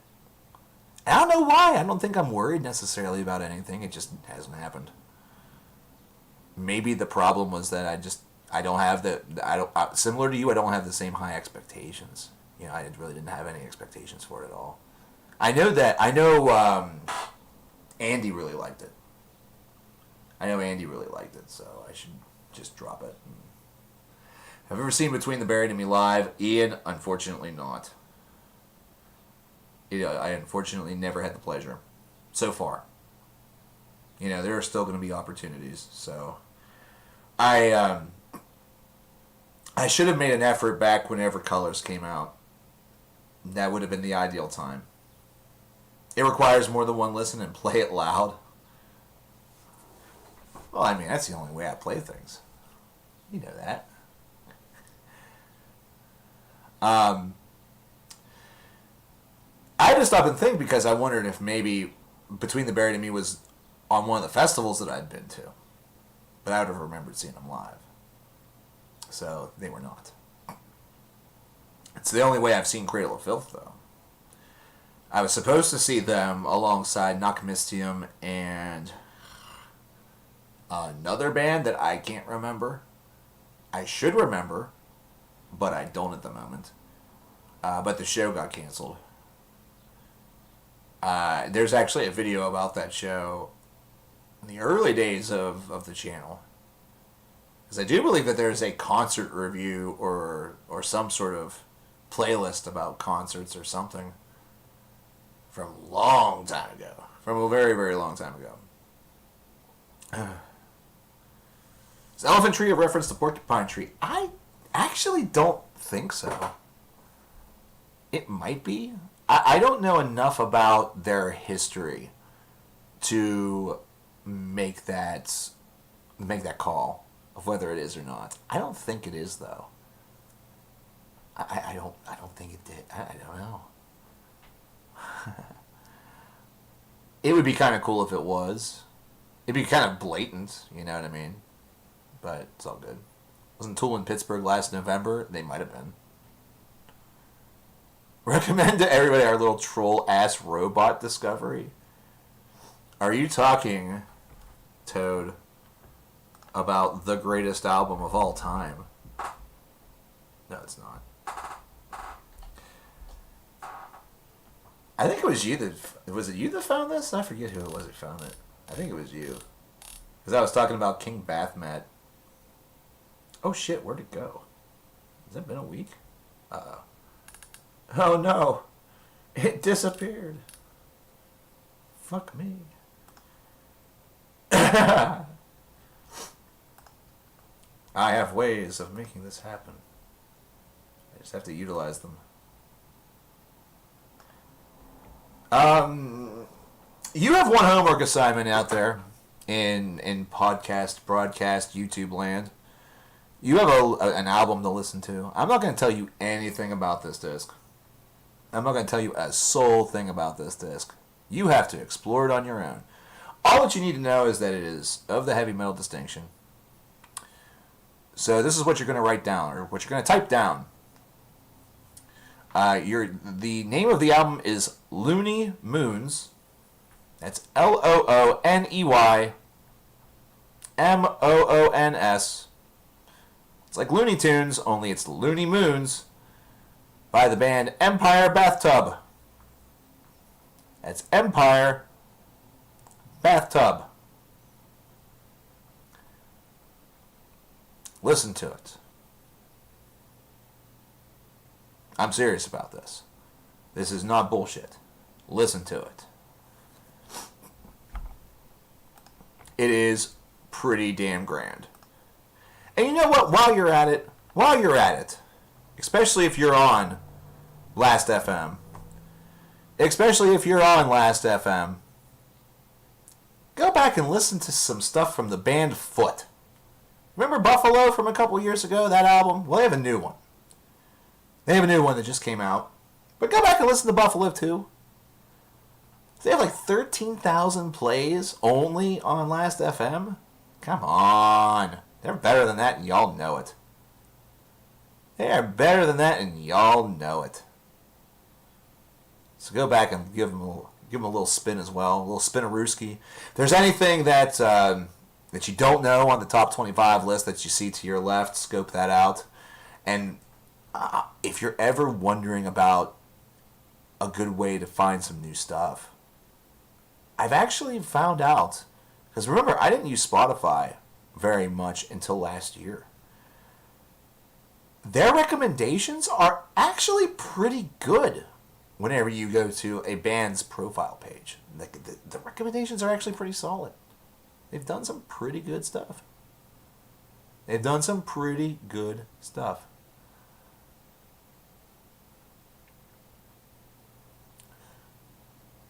What albums am I excited for in 2020?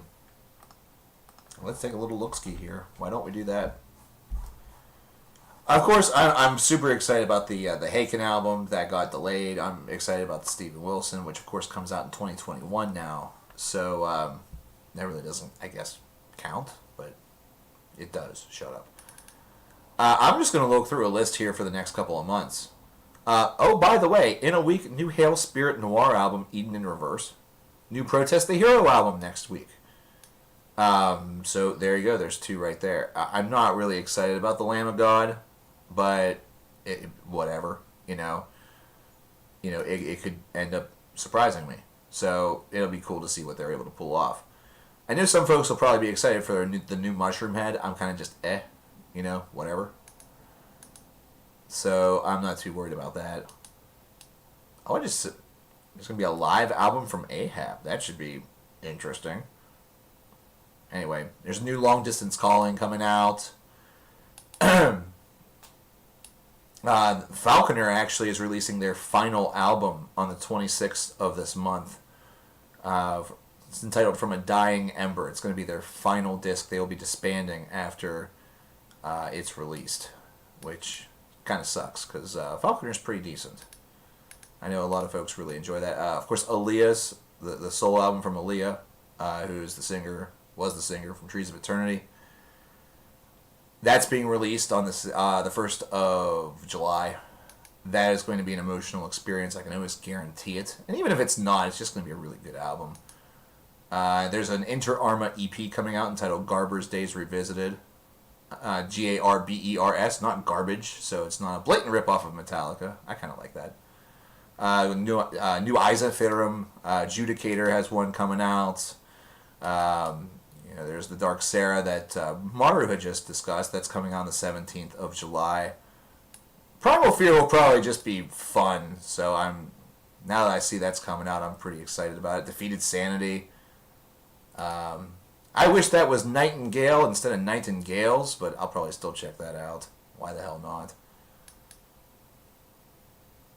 For right now, there are, it's not as stacked as it was. But Black Crown Initiate comes out in August, unless that gets delayed. New Onslaught dropping around that same time. Misery Signals.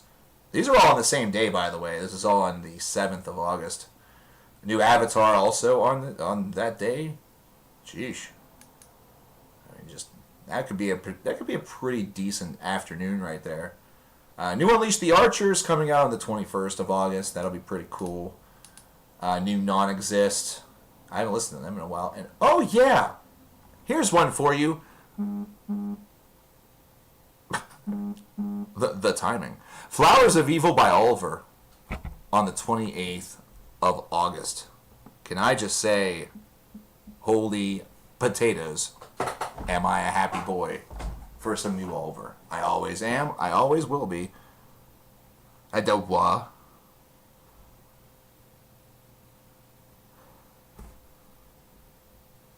We interrupt this broadcast for a special announcement in 5 seconds. Happy COVID-19 States meet Mun, who I have not seen in a fortnight,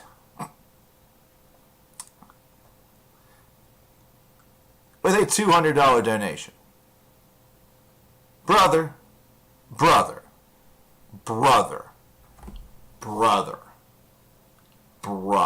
Thank you so much. Dude, I appreciate that. I've missed you guys.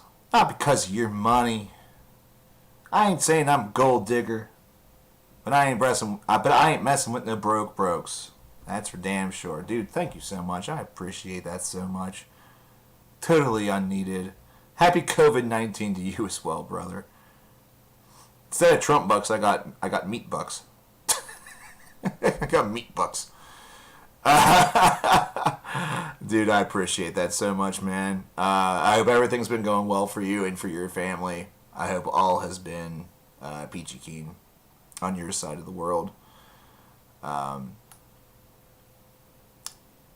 I hope September will find you listening to the new Oceans of Slumber, which comes out on the 4th. So there is still a lot of... there's a lot that still needs to be announced. There's a lot that needs to be announced. And of course, there has been some things that have been canceled or have been pushed back that weren't released whenever they were supposed to be because of the coronavirus or because of everything that's happening right now. You know, the world is very different here and right now than it was whenever we started 2020. And the big thing is that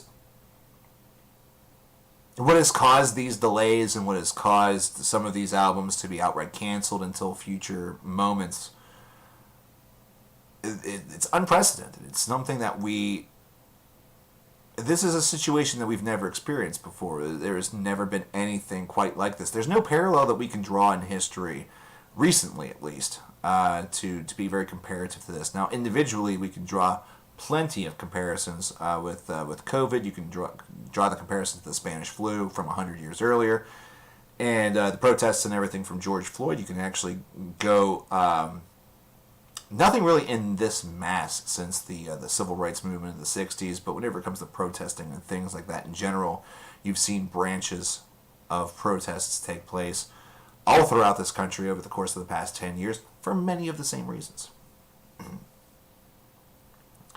But yeah, the last stream was indeed last year. So yeah, a lot has changed within the world around us in the past 6 months.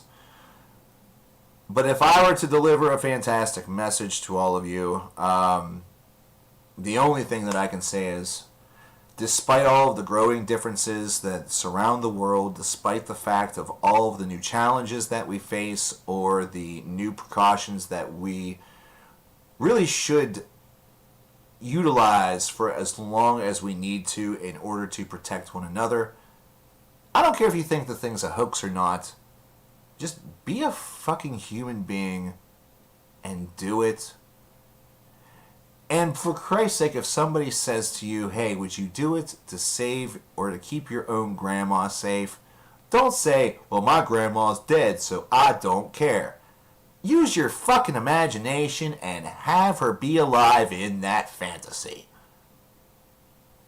Because here's the thing, if you utilize that attitude, here's going to be how I feel. And here's going to be my response to you.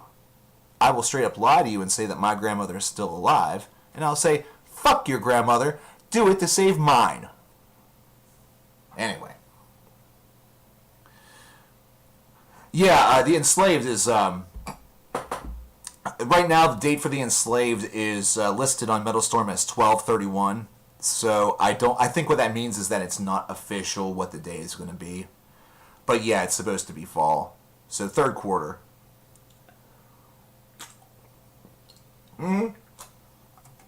I think the Enslaved was supposed to drop first or second week of May. First or second week of May is my thought. The single is excellent. You know, the single is great. So I have high hopes for that. I have high hopes for a lot of things. But again, the one thing that I can say to all of you is that the world might be different, but we are not. You know, we have obviously learned a lot more. We have grown a lot more. There's a lot more to consider, and there's a lot more to be done. We're aiming to heal the scars and hopefully make a positive change, create a better tomorrow, and not be... We want to cleanse some of the deepest scars that this world has seen. You know, not just America. You know, America is the hotbed of this. You know, it's mostly an American thing, and we tend to value ourselves as super, you know, self-important. Oh, man. I'm sorry to hear OA. I'm sorry to hear OA. 77.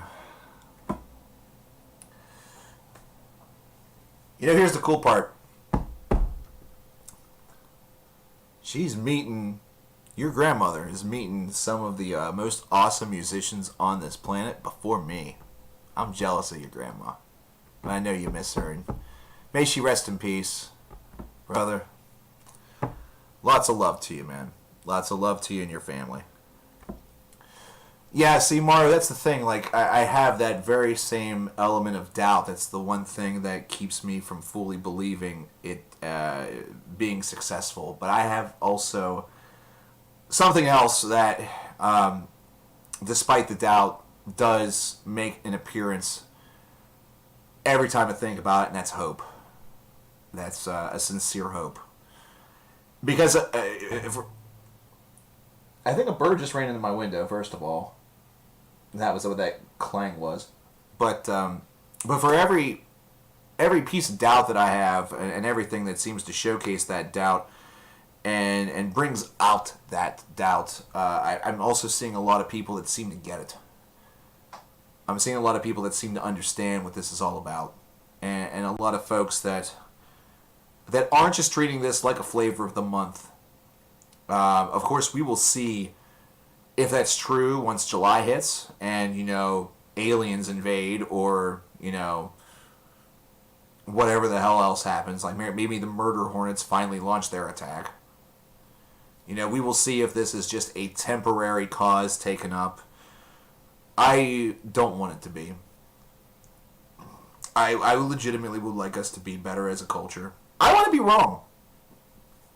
I want to be wrong. Okay? I want to be wrong. At the beginning of the COVID crisis, right whenever I went into quarantine, and some of you can confirm, those of you who maybe had seen this, as I placed it in a couple of different platforms, I said we were going to come out of... that we were going to come out of this worse. We were not going to emerge from the COVID crisis better, despite the fact that we had the most perfect opportunity to take pause and grow closer to one another and appreciate what we have even more. And right after right after the restrictions started to ease, everything seemed like it was going according to plan. That we were going to be worse, and we are worse in many ways. But with what I've seen since then, with all of the things that have, and listen, I don't mean just the protests that have taken place here in America. There have been worldwide protests about this. This is not something that is based in one country. You guys in the rest of the world, you guys and girls, have shown solidarity with us. And I'm going to tell you this. Even if the rest of the assholes of this country don't have the modicum of respect to say thank you for that, thank you for that. From me to you. As a citizen of not only the United States, but of the fucking world, thank you for that. Because I know you've dealt with your own problems whenever it has come to inequality and injustice. You know, this is more than just a racial thing. This is injustice as a whole. This is taking on a brand new life. So, thank you guys. Thank you girls. Thanks to everybody. You know?